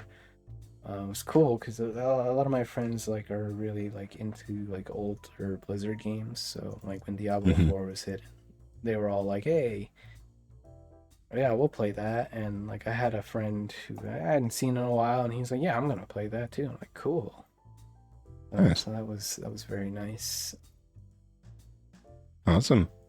I think I've never actually played a Diablo game in particular, but I know that there was a very old PC game that was sort of like it. That was called Fate. Fate. Oh. I played that one. I don't think I've ever played that one, but I have played other ARPGs. One of the big ones being Path of Exile. I heard that one kind of, when people were a bit disgruntled with how Diablo 3 went, they would kind of just like go over to Path of Exile instead. Yes. Everybody was like, this is like basically what Diablo 3 should have been. To me, I did not know that they weren't the same. I thought it was like, oh, it's Diablo 3, Path of Exile. Was that like a subtitle? Like, I genuinely That's thought that's what it funny. was. Yeah, Because when you look at it, it looks the same to me. the style, especially if you look at like Diablo 2 into PoE, and you're like, oh, okay, yeah, I can see why somebody would think this was Diablo 3 instead of that. Yeah. Diablo 3 was a lot more colorful. That's what I heard. That people were happy that Diablo 4 kind of went back to the grungier look of everything. It looks a lot more bleak, and I do appreciate it Gnarly. for that, because it doesn't feel empty, but it does feel like the art team did a really good job. Like, I actually went to the desert area, and I usually hate desert areas because they're usually like an excuse to have like a very barren, desolate like area with very little assets because it's easy to load. Yeah. So my expectations for those areas are always kind of low, but I went in here, I'm like, wow, this is actually kind of filled up. I like this. It's very rare for me. Yeah. I've only had that experience a few times with desert areas, but one of them was, I don't know which MMOs you played, but there was one called Terra. Oh, I tried that a little bit. I couldn't get past it. It was fun. There were a lot of issues though. I enjoyed the combat a lot. I think the problem is combat was great. I think the problem is I couldn't get anybody else to play it. Yeah, it was dead. I mean, it's so weird because it's like it wasn't the deadest thing in the world. Like, there's still MMOs that are out there that are live that I have seen with like 10 concurrent players. Yeah. It's like, this thing should be dead, but it's not. But yeah, I don't know. Even I think I played it when like Terra was fresh though, and I still couldn't get my friends to play it because like our friends already spent so much time playing WoW anyway, so a lot of them play that instead. It got kind of buried under other MMO releases, I felt. That too. I've tried. I think Final Fantasy XIV was starting to come back. That's probably the other one that I tried to give enough time. I got up to the beginning of the really good expansion, Heaven's Word. I've never played other than maybe a few hours with my sister in like the free trial, so I never really got past like the first area. I liked what I was playing, but I think at the time I was I was a bit financially compromised, so it's like I knew if I wasn't able to really buy the game that I didn't really want to sit there and try to play as if I could continue, you know. Yeah, it took me a few tries too. I kept coming back and going there, and it was a big back and forth. I think when WoW had this huge exodus, I tried it again. That was like a year back when like Shadowlands like took a crap. So a lot of my friends were actually looking for other options, and so Final Fantasy was one of the options. I actually gave that a good go. I got to the point where I kind of got to the good expansion, but I didn't go any further because everybody else I was playing with stopped. That'll happen. That's my big thing, is that if I don't really have anybody to play with the MMO with, I just kind of stop. Yeah, I think probably to like a kind of a stupid degree. I used to solo a lot in MMOs, but then I would wonder why I got so bored, and it's like, it's because you're supposed to be playing this with other people, you idiot. Yeah. So, I think it just has like a lot shorter of a fuse if you're trying to do the multiplayer game by yourself, Final Fantasy also had this thing where like it feels like I don't really like tab target combat that much. Yeah, I'm over it. I'm too used to stuff like Terra, honestly. Yeah, action games. And Dragon Nest was another big one for me. Yeah. It's just, a tab targeting just doesn't do it. And then, like, the bigger issue with it is that Final Fantasy feels like WoW combat, but slower. Yeah, the nice word would be methodical, but yeah.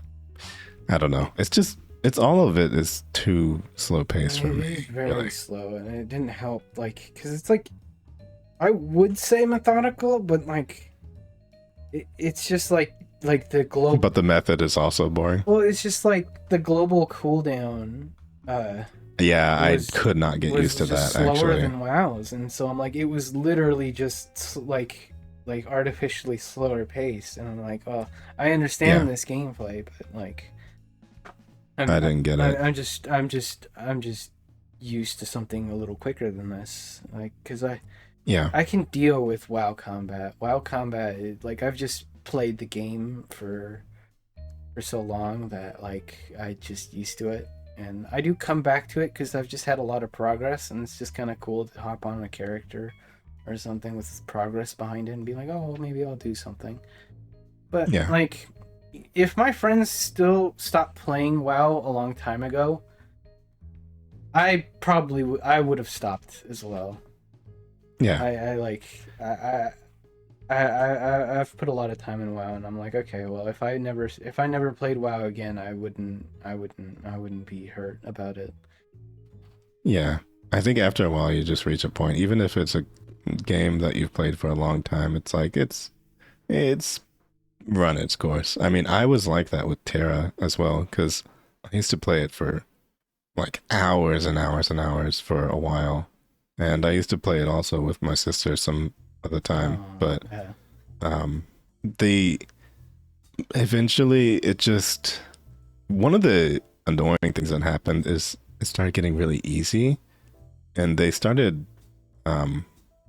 making everything like artificially easier, like lowering Oh, really? the amount of HP that things took to kill. Interesting. And yeah, it just like it took the fun out of it for me, because like if you have this big combat system in there, you want to be able to walk up to something strong and have it actually, Hurt, take some yeah. effort to kill. Yeah.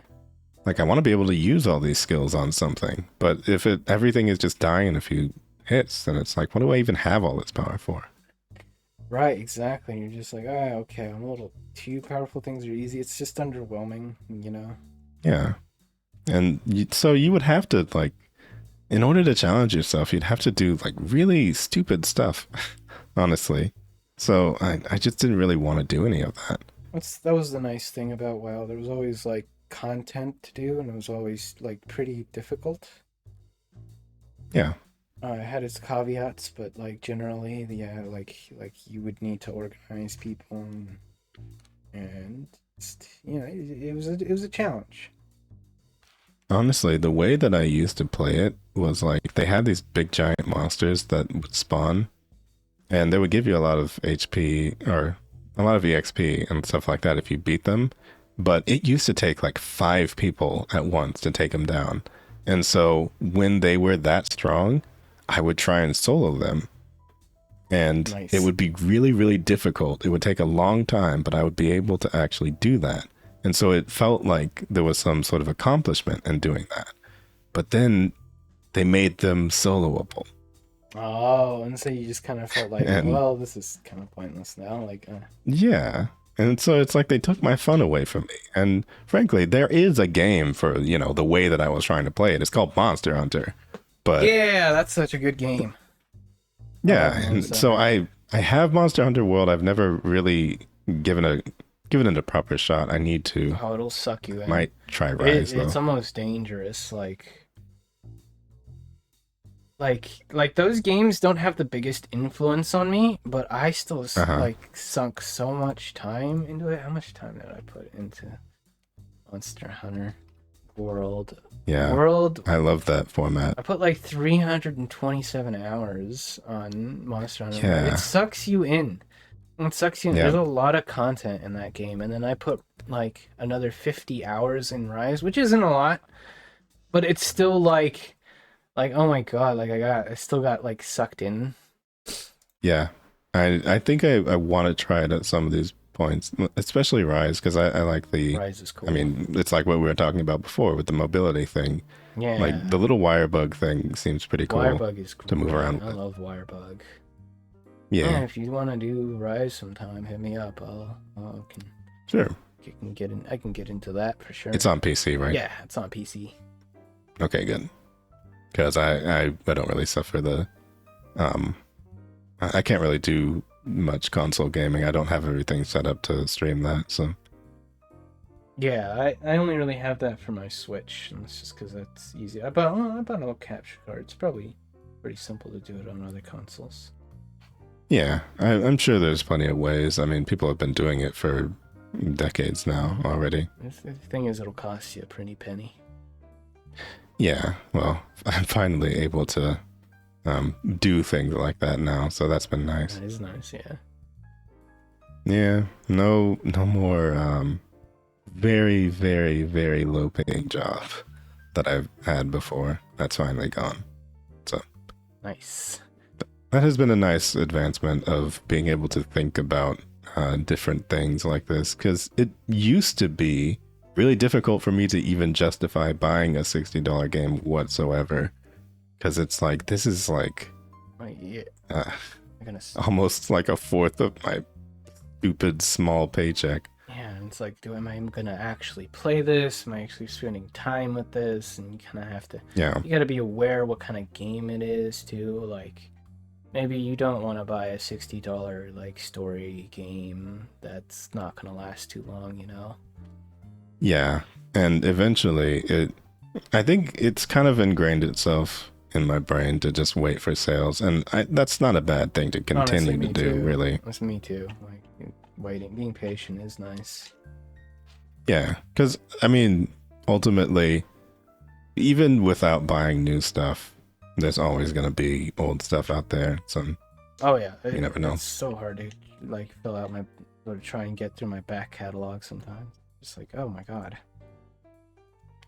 I think, like I was saying earlier, I look at everything, and I know that I could fire it up and play it, and then I just think, like, and do I really want to, or do I want to do these other 5 different games? So there's always too much, and that's a good problem to have, I would say. Sometimes I appreciate like a short game. That's nice. Like, Yeah. A small indie game. Like on the summer sale, I picked up Signalis. I need to play that. It's I've been a good game. I've been avoiding watching people play it because it's like, it seems so good just on like art style and stuff alone. I love it. And presentation. I just really need to get it and get into it. It's totally my jam. Yeah. Fucking androids and stuff. Like, ooh, yeah, of course. Like, you can Lovecraftian horror, Resident Evil-esque, very old school Resident Evil. Oh, like first few games Yeah, kind of thing? exactly. Like the first few games where like you really gotta like manage your inventory, like the way aiming works, like the way you kind of have to save supplies. Like, it's not always a good idea to shoot everything you see. Sometimes you just try to run around it and stuff. I think that's good. Yeah, it's a great game if you're like into survivalist kind of stuff, like trying to like manage your resources and things like that. It would probably be my first game kind of like that, actually. But I'm still willing to try it just because I think the presentation overall has like won me over with that one for sure. It's so cool. It's a very surreal game. I love the style. I love the world. It's got good world building in it. Yeah, that's one thing for me. Atmosphere and world building in video games. I've learned to appreciate that a lot. Even just like little polished details of like being able to do different things like cooking and being able to set up a base camp or something like that. It's always just nice to have rounded out features. Just little things, or like have the environment kind of tell the story or something, or like I love games that just let you explore and just kind of just like find things. Wait, do you play Zomboid? Which game? Project Zomboid? No, I've never played that, but I have been recommended that before. Yeah, I feel like it's almost a difference between like when you're playing something more actiony like Left 4 Dead or something like that, in terms of just how it handles zombies and like hordes and stuff like that. Yeah. There's a big difference between being able to just like run up and pew pew everything, or to have to like find resources and set up to survive and everything like that. I've even seen 7 Days to Die. That one seems like a fun one. Yeah, making choices and stuff. Yeah. Yeah, zombie Minecraft. Oh, zombie Minecraft. I've never tried that. Well, I mean, there's a few horror packs that seem so unfairly balanced that they're very stupid, but they would seem like they'd be a fun time. But no, 7 Days to Die is almost kind of Minecraft-ish in that way. For how much that you have to set up and build, and you have to prepare for the 7th day and the giant horde of monsters coming. Oh, so that's how that works. Yeah, that's basically what that game's about. You can still build stuff as well. I haven't played. I've just watched. I've only really seen survival games. I only usually like to watch those. Mm-hmm. I've never been good at them. Yeah, I would agree. The thing is that I'm so exploration like oriented that like I don't want to like sit and make base camp. I like to like wander and continue to do so. Yeah, that's true. I end up dying too fast. Even the times that I've played Minecraft, I've never just sat and built a house. And so whenever I just venture out, I'll just find somewhere, I'll set up like a little area, and then I'll try and go back to that little area with the bed. But I always just want to keep moving. Yeah, me too. I want to see what's in there. I love spelunking, going in caves and stuff. That's my jam. Yeah. I have to like, if I ever play Minecraft, I have to like plan something. I'm like, I need to build something, and I have to like half plan something. And by plan, I mean like, what kind of thing do I want to make? Do I want to just make a big old greenhouse? And then I'll just do something like that, and just kind of keep gathering stuff to try to make that thing. Yeah. The biggest thing I've ever built was like just a bridge, and it actually started on a pirate ship. It's just a bridge connecting to a pirate ship. Yep. I think for some reason I just saw it and I thought I need to turn this into like a water base, and then from there it's like, but what if I also could just like walk to land, and then what if I could walk to land in either direction? It became a bridge. Just made a bridge. I think the biggest thing I made was like this kind of tower thing, and it was like I wanted to have like different biomes on it, so I would collect like vegetation from like different areas and like put it. That seems cool. Yeah, it was kind of cool. It was kind of small scale. I would have liked to do it bigger, but I did get to like get some like nether world stuff, like plants, and like making an underground part, and then like that's cool. I had one where it was like green gardens. I had rabbits running around all over the place, and then another one where it was like stone and like water pools and stuff. Almost kind of like a space station. Yeah, it was like this weird like tower of just vegetation, and like all the walls were like glass, so you could kind of just see into it from every like angle and stuff. That actually sounds really cool. Yeah, it was kind of neat. I liked it all. Well, I mean, that's an idea that I could think of. That would be pretty fun. I like gardens. I like greenery. Green's fun. Plants are cool. cool. Wait, do you have real gardens? I have my family has a garden. I don't tend this myself, but my family does, and I kind of had an appreciation for it. I don't know if I'd be a good gardener myself, but I need my own space to figure that out. Wait, so do you like to cook? I do cook. And I don't cook as often as I'd like, but I do enjoy cooking. Yeah. What do you like to make, though? I love to make... Because usually, like, the time that I get to really cook for myself is in the morning, so I love making, like, breakfast foods and things like that. Oh yeah. That and grilling. I like making steak or meats and stuff. Like I like doing that a lot as well. So that's a 2 for 2 on grilling. That's interesting. Grilling can be pretty easy, but I didn't. So it is easy to pick up. You know, it's a piece of meat. You know, you can't really screw it up too much.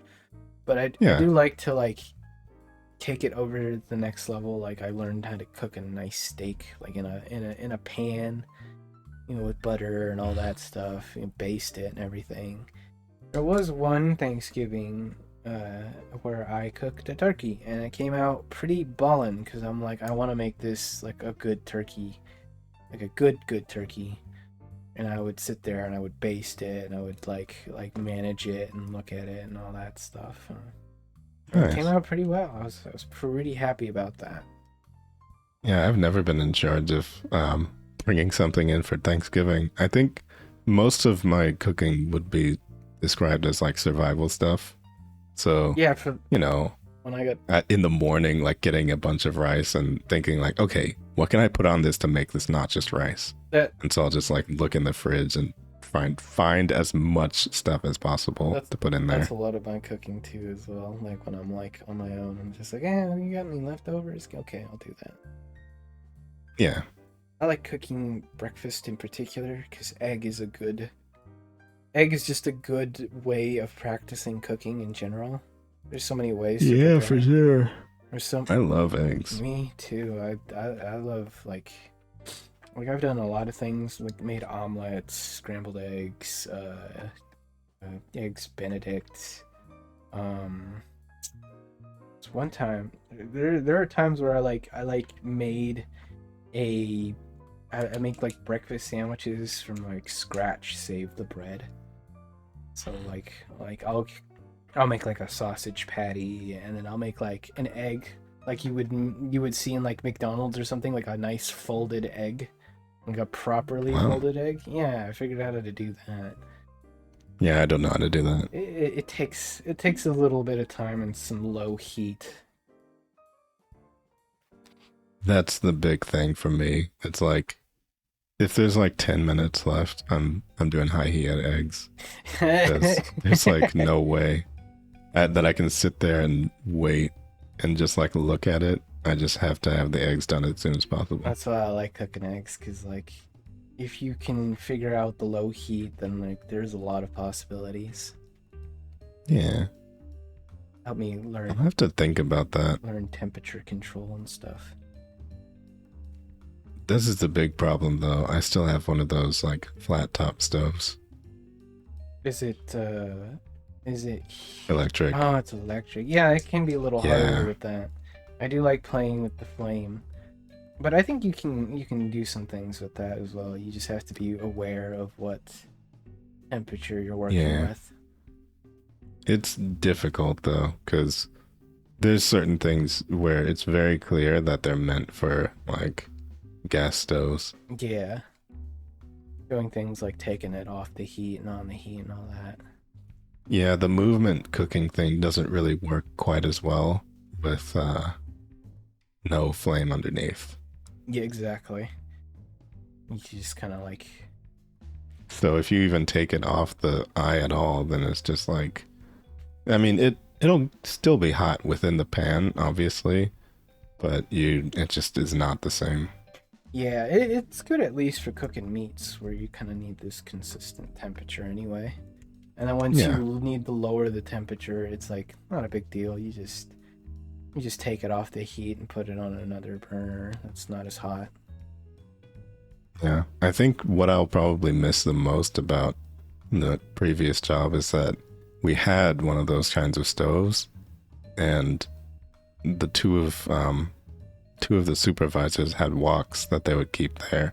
Oh, So I got to cook with a wok and just, yeah. No wonder you cook with rice so much. Can't have it though.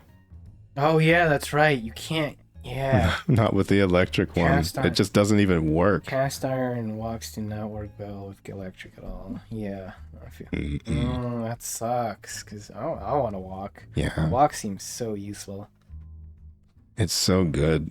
But the thing is, like, They do also make stoves that they'll have like one gas burner in the center.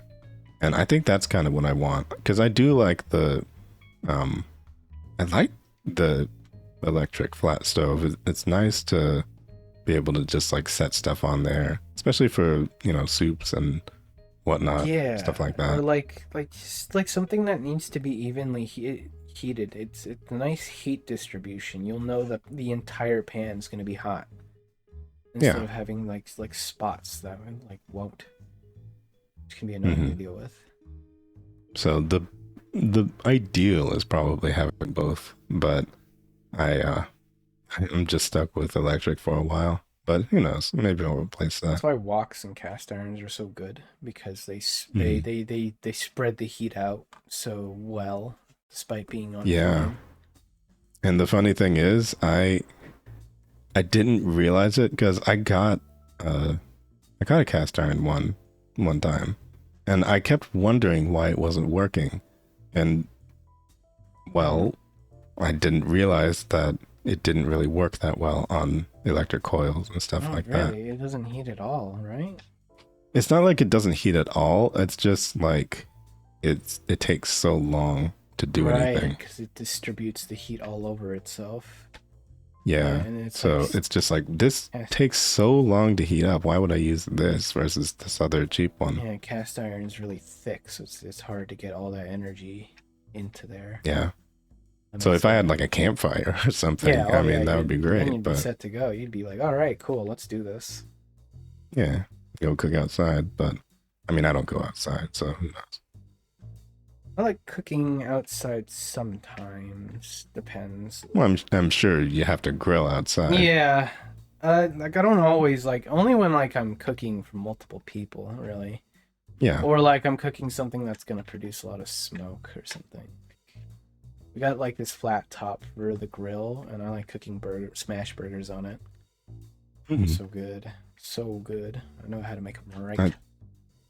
I kind of wish that...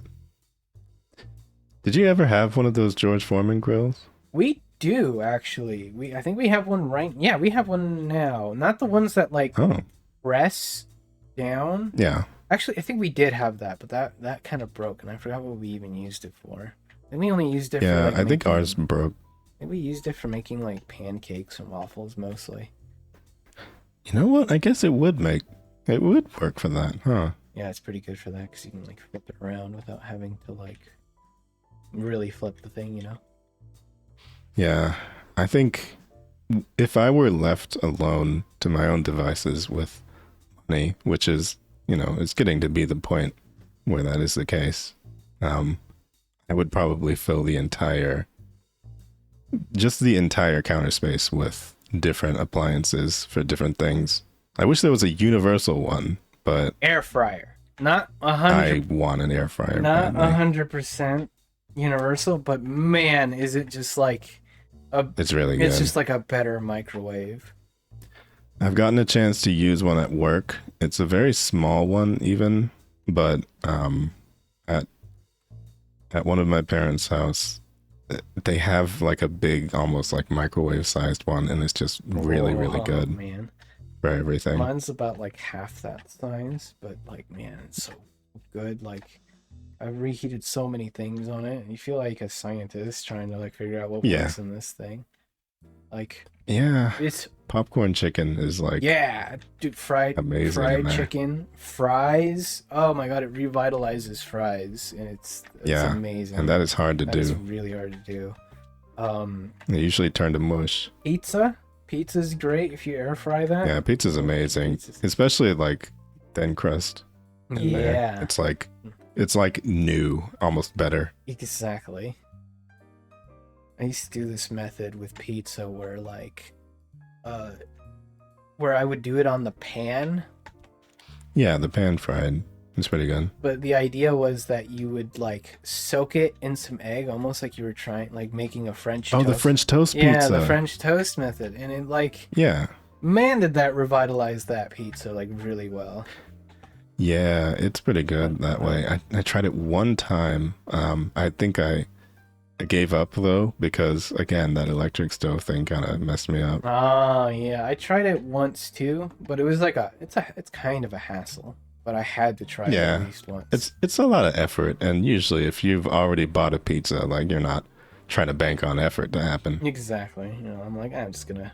The next time I was like, I'm just gonna microwave this piece. I don't like fuck Yeah. it. Well, I mean, I'm not an animal. I don't put things in the microwave like that. I sometimes it's got its uses. But like, Not pizza. oh, not sometimes if I'm just in a pinch and I'm like, I don't want to try, I'm gonna put leftover pizza in the microwave. Or at least I used to. Now that I have this air fryer, I don't need to do that at all.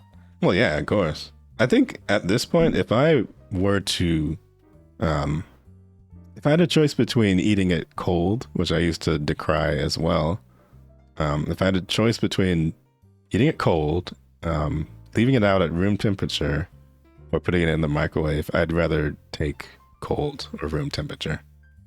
I think I did that once. I don't know. I don't like it. I can't do it for some reason. I used to not be able to, but I think it was just like I just need the cheese to be melty. I would leave it in my bag. Just need the cheese to be melty. Love cheese. I just put it under the pillow. I mean, that'll work. That'll do it. You know, you can put it in a bag first, but it's not like it has to be pillow flavored pizza, but Keep it nice. something like that. Keep it nice and warm under your head. Yeah, just tuck it under your arm or something. It'll eventually I've warm up. never done that before. Oh, me either. That's a crazy idea. I have done room temperature pizza where I'm just like the next day, just let the pizza out on the counter. I'm like, okay, I'll just have this. Who knows? Maybe the bacteria died too overnight. I got iron stomach. It helps my immune system. Yeah, I will admit I'm a lot more lax about things like that these days. Of just like, I know technically you're supposed to put it away after a while, but then it's like, it's right It there. depends too. Just gonna eat it. Like if it's like leftover fast food, I'm like, man, this thing's got so many preservatives. Like nothing's gonna happen. Now, if it's meat, well, that's a different story. It depends. There's like a lot of meat in it, then Yeah, then I'll heat that up. Like, nah.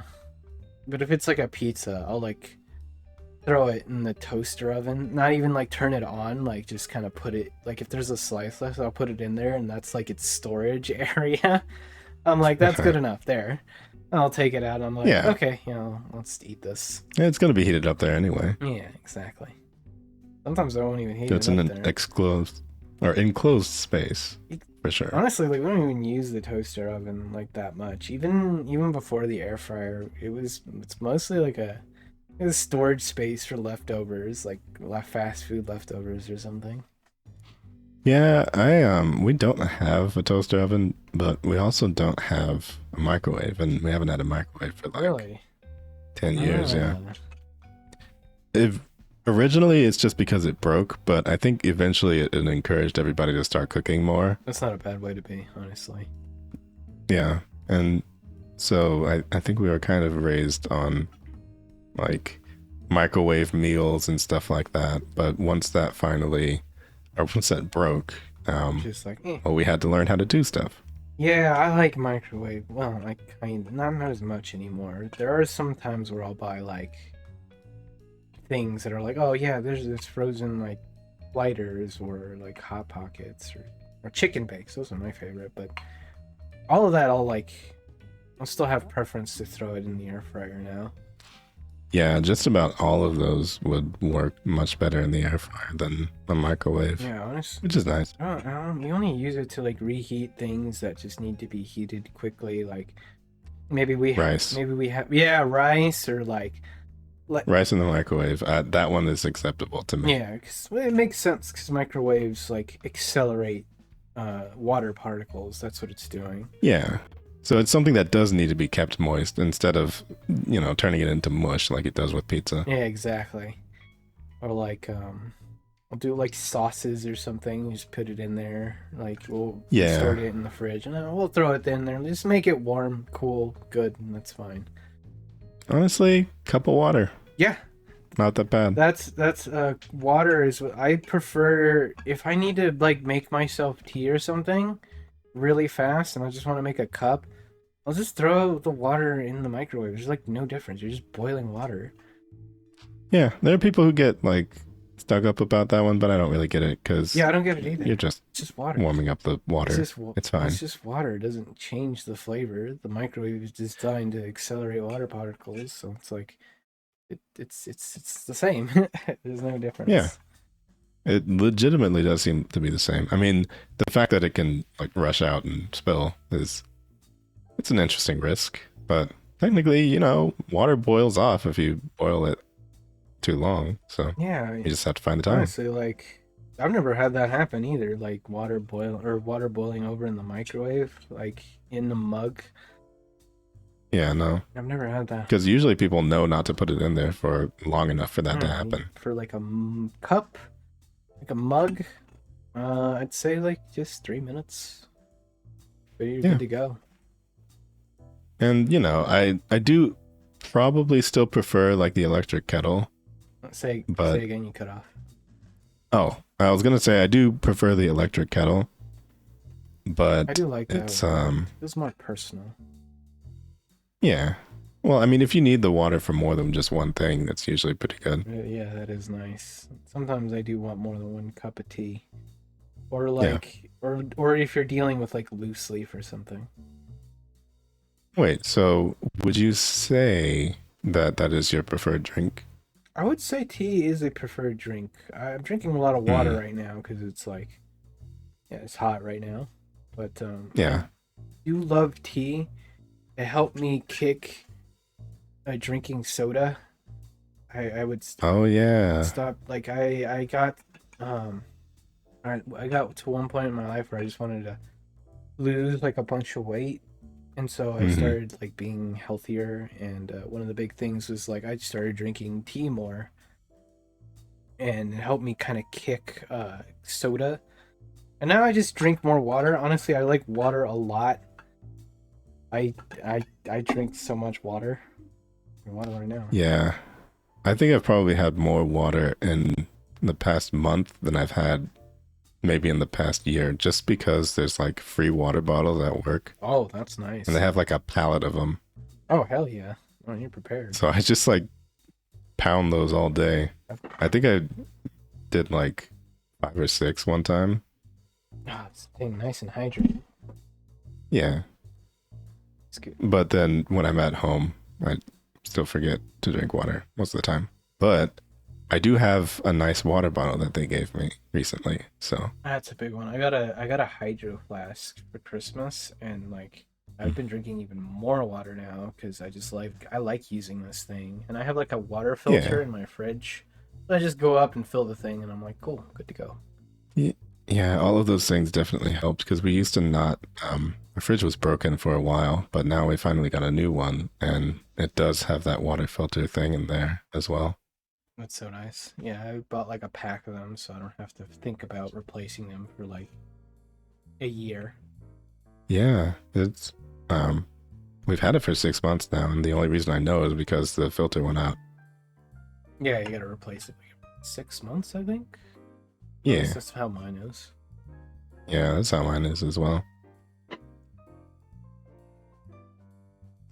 Well, would you say that you have any sort of good news to share recently? Good news. What kind of good news?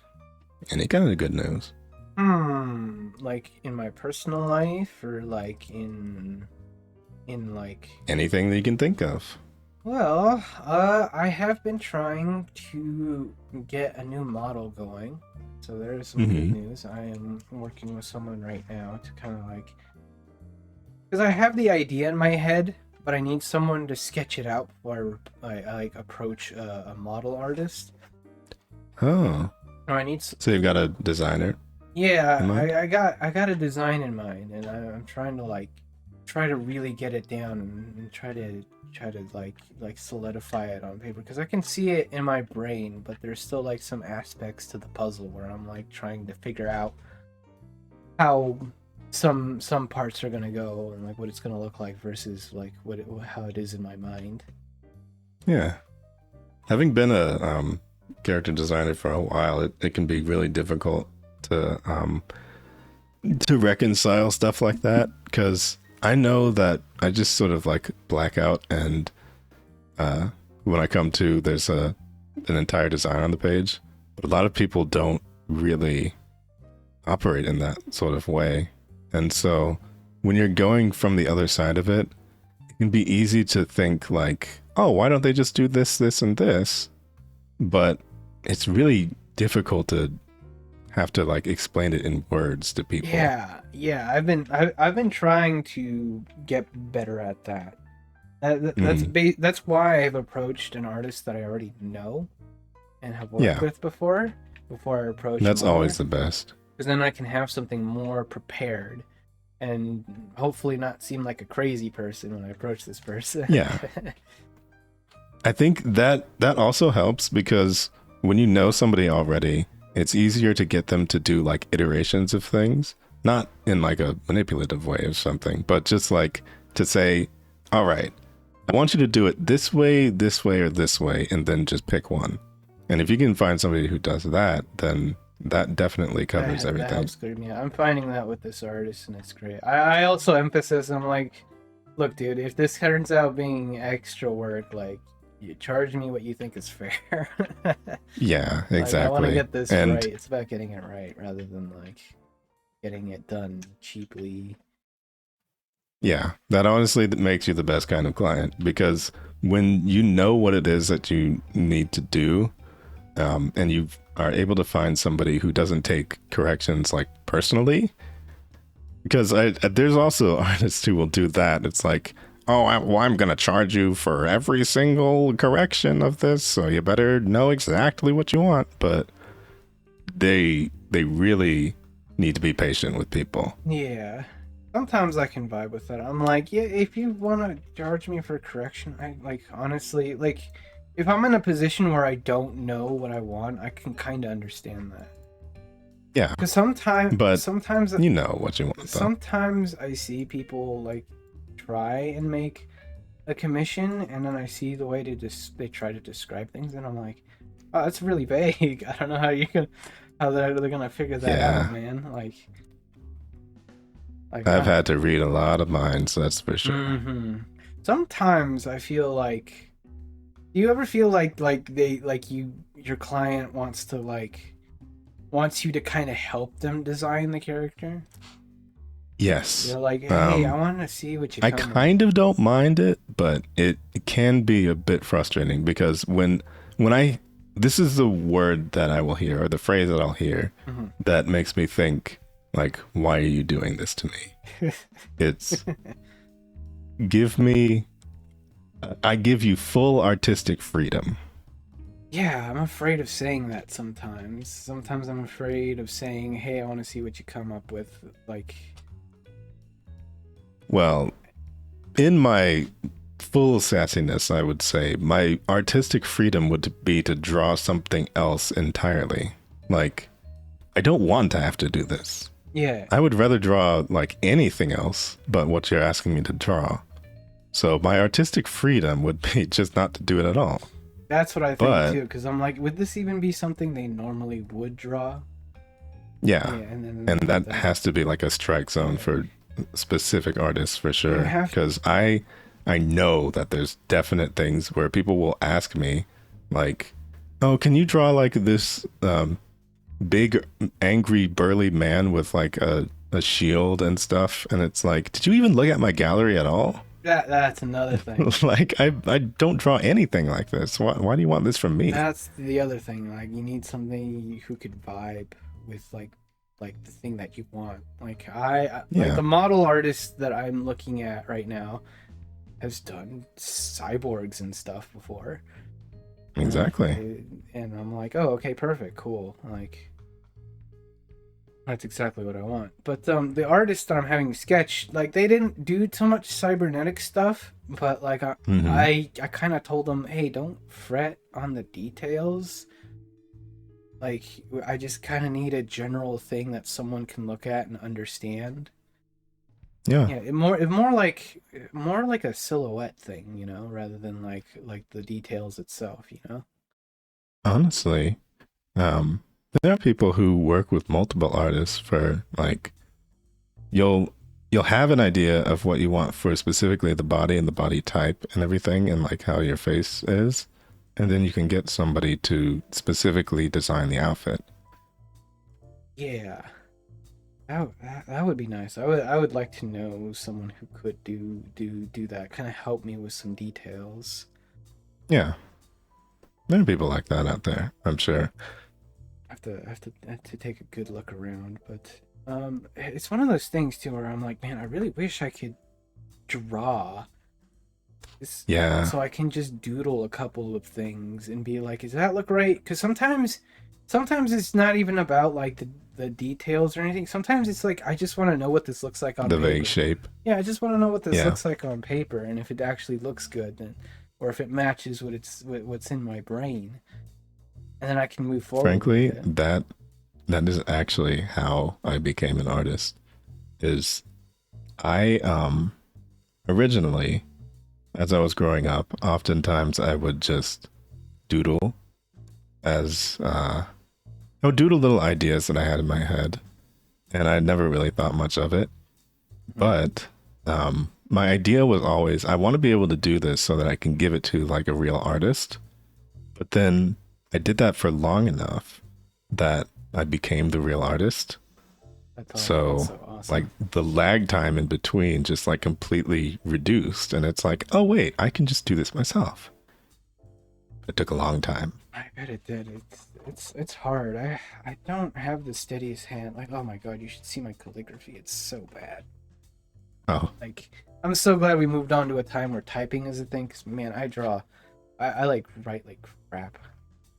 yeah. Honestly, I actually recently got in trouble for like my handwriting on a submitted form for work because they were trying to be able to tell what the number was, and they just kept having to come to me and say like, what does this say?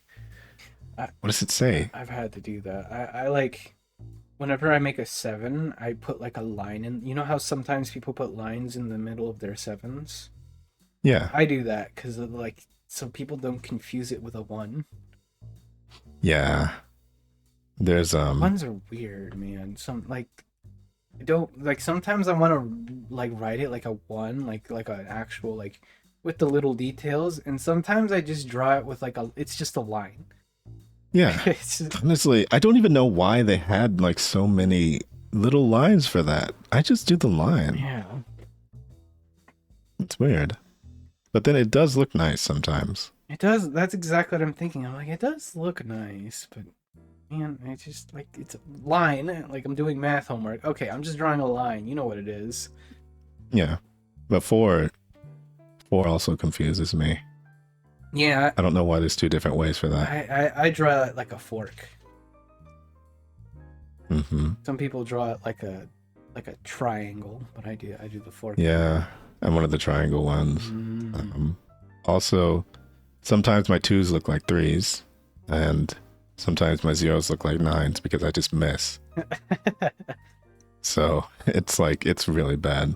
I just have to slow down really, really intensely in order to just like try it. That's the thing. properly. I don't want to slow down when I'm writing things either, because like my mind.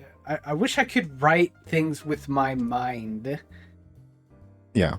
Because then, like, I don't have to do the writing part. Like, I wish I could say that about typing, but honestly, I'm a crappy typer, too. Honestly, I don't know why. Wait, so do you do voice to text sometimes? I do voice to text sometimes, but I'll type as well. But I'm not a great... Yeah. I'm not a great speller. I suspect that maybe I'm, like, dyslexic or something. Could be. So I just, like, misspell crap, and I'm just like, I didn't even notice that. How? Yeah, if they had not invented the red line, I mean, Yeah. I've always been particular about typing, but I know that there's like a few words that no matter how long it's been, like since practically I knew how to type, like since all the way maybe since 3rd grade or so, there's been words that I will constantly misspell it first and then have to correct it. Yeah, I'll have that too. Like weird. Weird's one of those Yeah. words for me. I'm just like, Ceiling.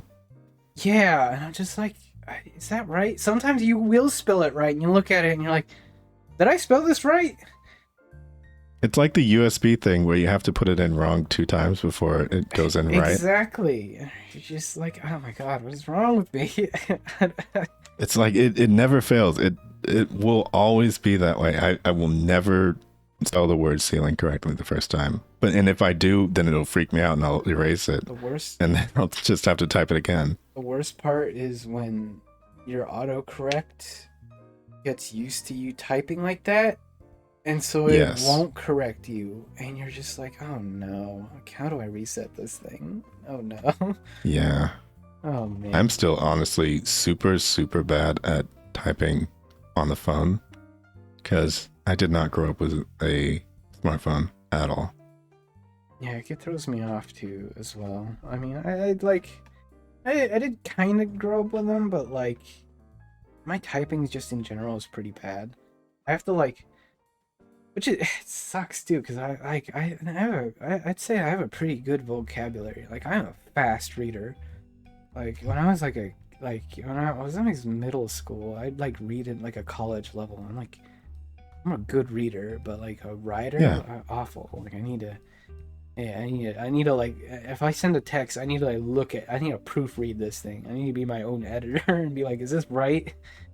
Yeah. Is this right? Oh my god. Especially with emails and stuff like that, where Yes. there's a risk of like, if I get something misspelled in here and I send it off, I'm going to look stupid. Yeah, exactly. And sometimes you gotta send it and you look at it and sometimes you overcompensate and I'm just like, man, this looks like an AI wrote this. Yeah. I have deleted tweets before for minor spelling mistakes and just like redone the whole thing. I've done that too. I'll look over to it and I'm just like, I spelled that wrong. Damn. It's time to delete that. All right. Well, the last question would be, do you have any questions for me? Do I have any questions for you? Honestly, I don't know.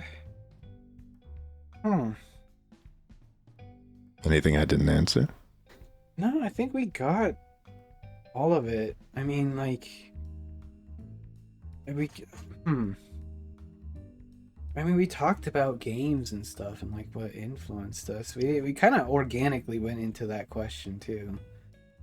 Yeah. We didn't. Honestly, most of the questions that were on here, we just sort of like wandered over everything Yeah, already. we didn't really like kind of have to announce some of them. We just kind of got into them. Nice. Of course. Especially the meaty ones. I'm like, oh, there's some in here that like will get meaty, and I'll have a prepared answer, sorta, kinda.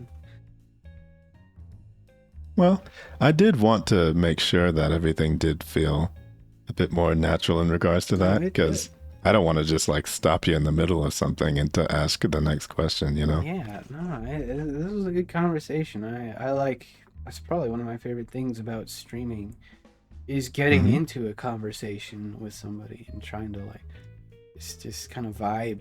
And I enjoyed this a lot because of that. Yeah, I think one of the fun things about it is like talking is probably one of the most fun things about the collab or the collab culture in general. Yeah. But oftentimes the game is like in the way. Yeah, And I think people don't realize that sometimes. Depending on what it is, yeah. Sometimes it's necessary for an icebreaker, but other times, Mhm. yeah, it can get in the way. Like you can't really. You try to think of a topic, but you kind of like can't naturally get into it because something happens in the gameplay or something. Yeah, and it'll just like take over. And obviously, you know, for the streaming format, that's still for the best because people are able to watch what you're doing, and you know, a lot of people enjoy watching gameplay. Yeah. But I honestly think that there should be more single player games with 2 people talking. Yeah, I would love to do that. I actually want to do that, kind of like Game Grump style, where it's like just two people Yeah. going through a playthrough, and we're like, oh, it's just a backdrop for like talking about other stuff. I actually love to do that with someone. Yeah. I'm actually surprised that it doesn't happen more often because it is such an enduring format for gameplay things, but I don't really see it as often in the VTuber community. Yeah, usually if it is, it's like not a single player game. It's like a multiplayer game or something. It's more of the focal point of the thing. This might be a little bit of a jump back, but I think it's one of the things that I enjoyed the most about. I don't know how much of Mouse that you watch, but I think probably what set off watching her most often is the subathon of last year. And I watched the one this year as well. And one of the things that I really enjoyed is that she just sort of sat in a call and a lot of her friends would come in and just, you know, Just vibe. be having like a conversation on top of the game and stuff. Conversations are the best. That's Yeah. what like when I can get in a conversation with chat about something. That's so Mhm. nice. I like that. Those are like my favorite streams when I can. Yeah, get like that even discussion. the random time where I came in and you were playing, I think, Halo Infinite? Oh yeah, that was a good stream. I remember that. I was Yeah. just doing random playlist games, like nothing like crazy. Like I wasn't doing like super serious like rank slayer or anything. I was just doing like silly like fiesta mode games. Yeah, it was fun just coming in and just like chatting, even if it's not a game that I was all that interested in. It's like I love when streamers are able to engage with the chat about random stuff like that. So it was nice. Those are my favorite streams. That was a good stream. I enjoyed that one a lot. Cause yeah, then Yeah. you'll have moments where like you pop off in gameplay and you're like, oh cool, and then you go back to the end of the conversation. Yeah. It's really nice. Well, I think that's going to be about it. You are now the longest episode. I am. Congratulations. How long have we been going? Let's see. 2 hours and 30 minutes. Oh wow. Oh yeah, you're right. Holy crap. We've been at it for a while. And, you know, there are little breaks in there. Obviously, there's going to be edited stuff, but I think I'm going to go ahead and stop the recording for now.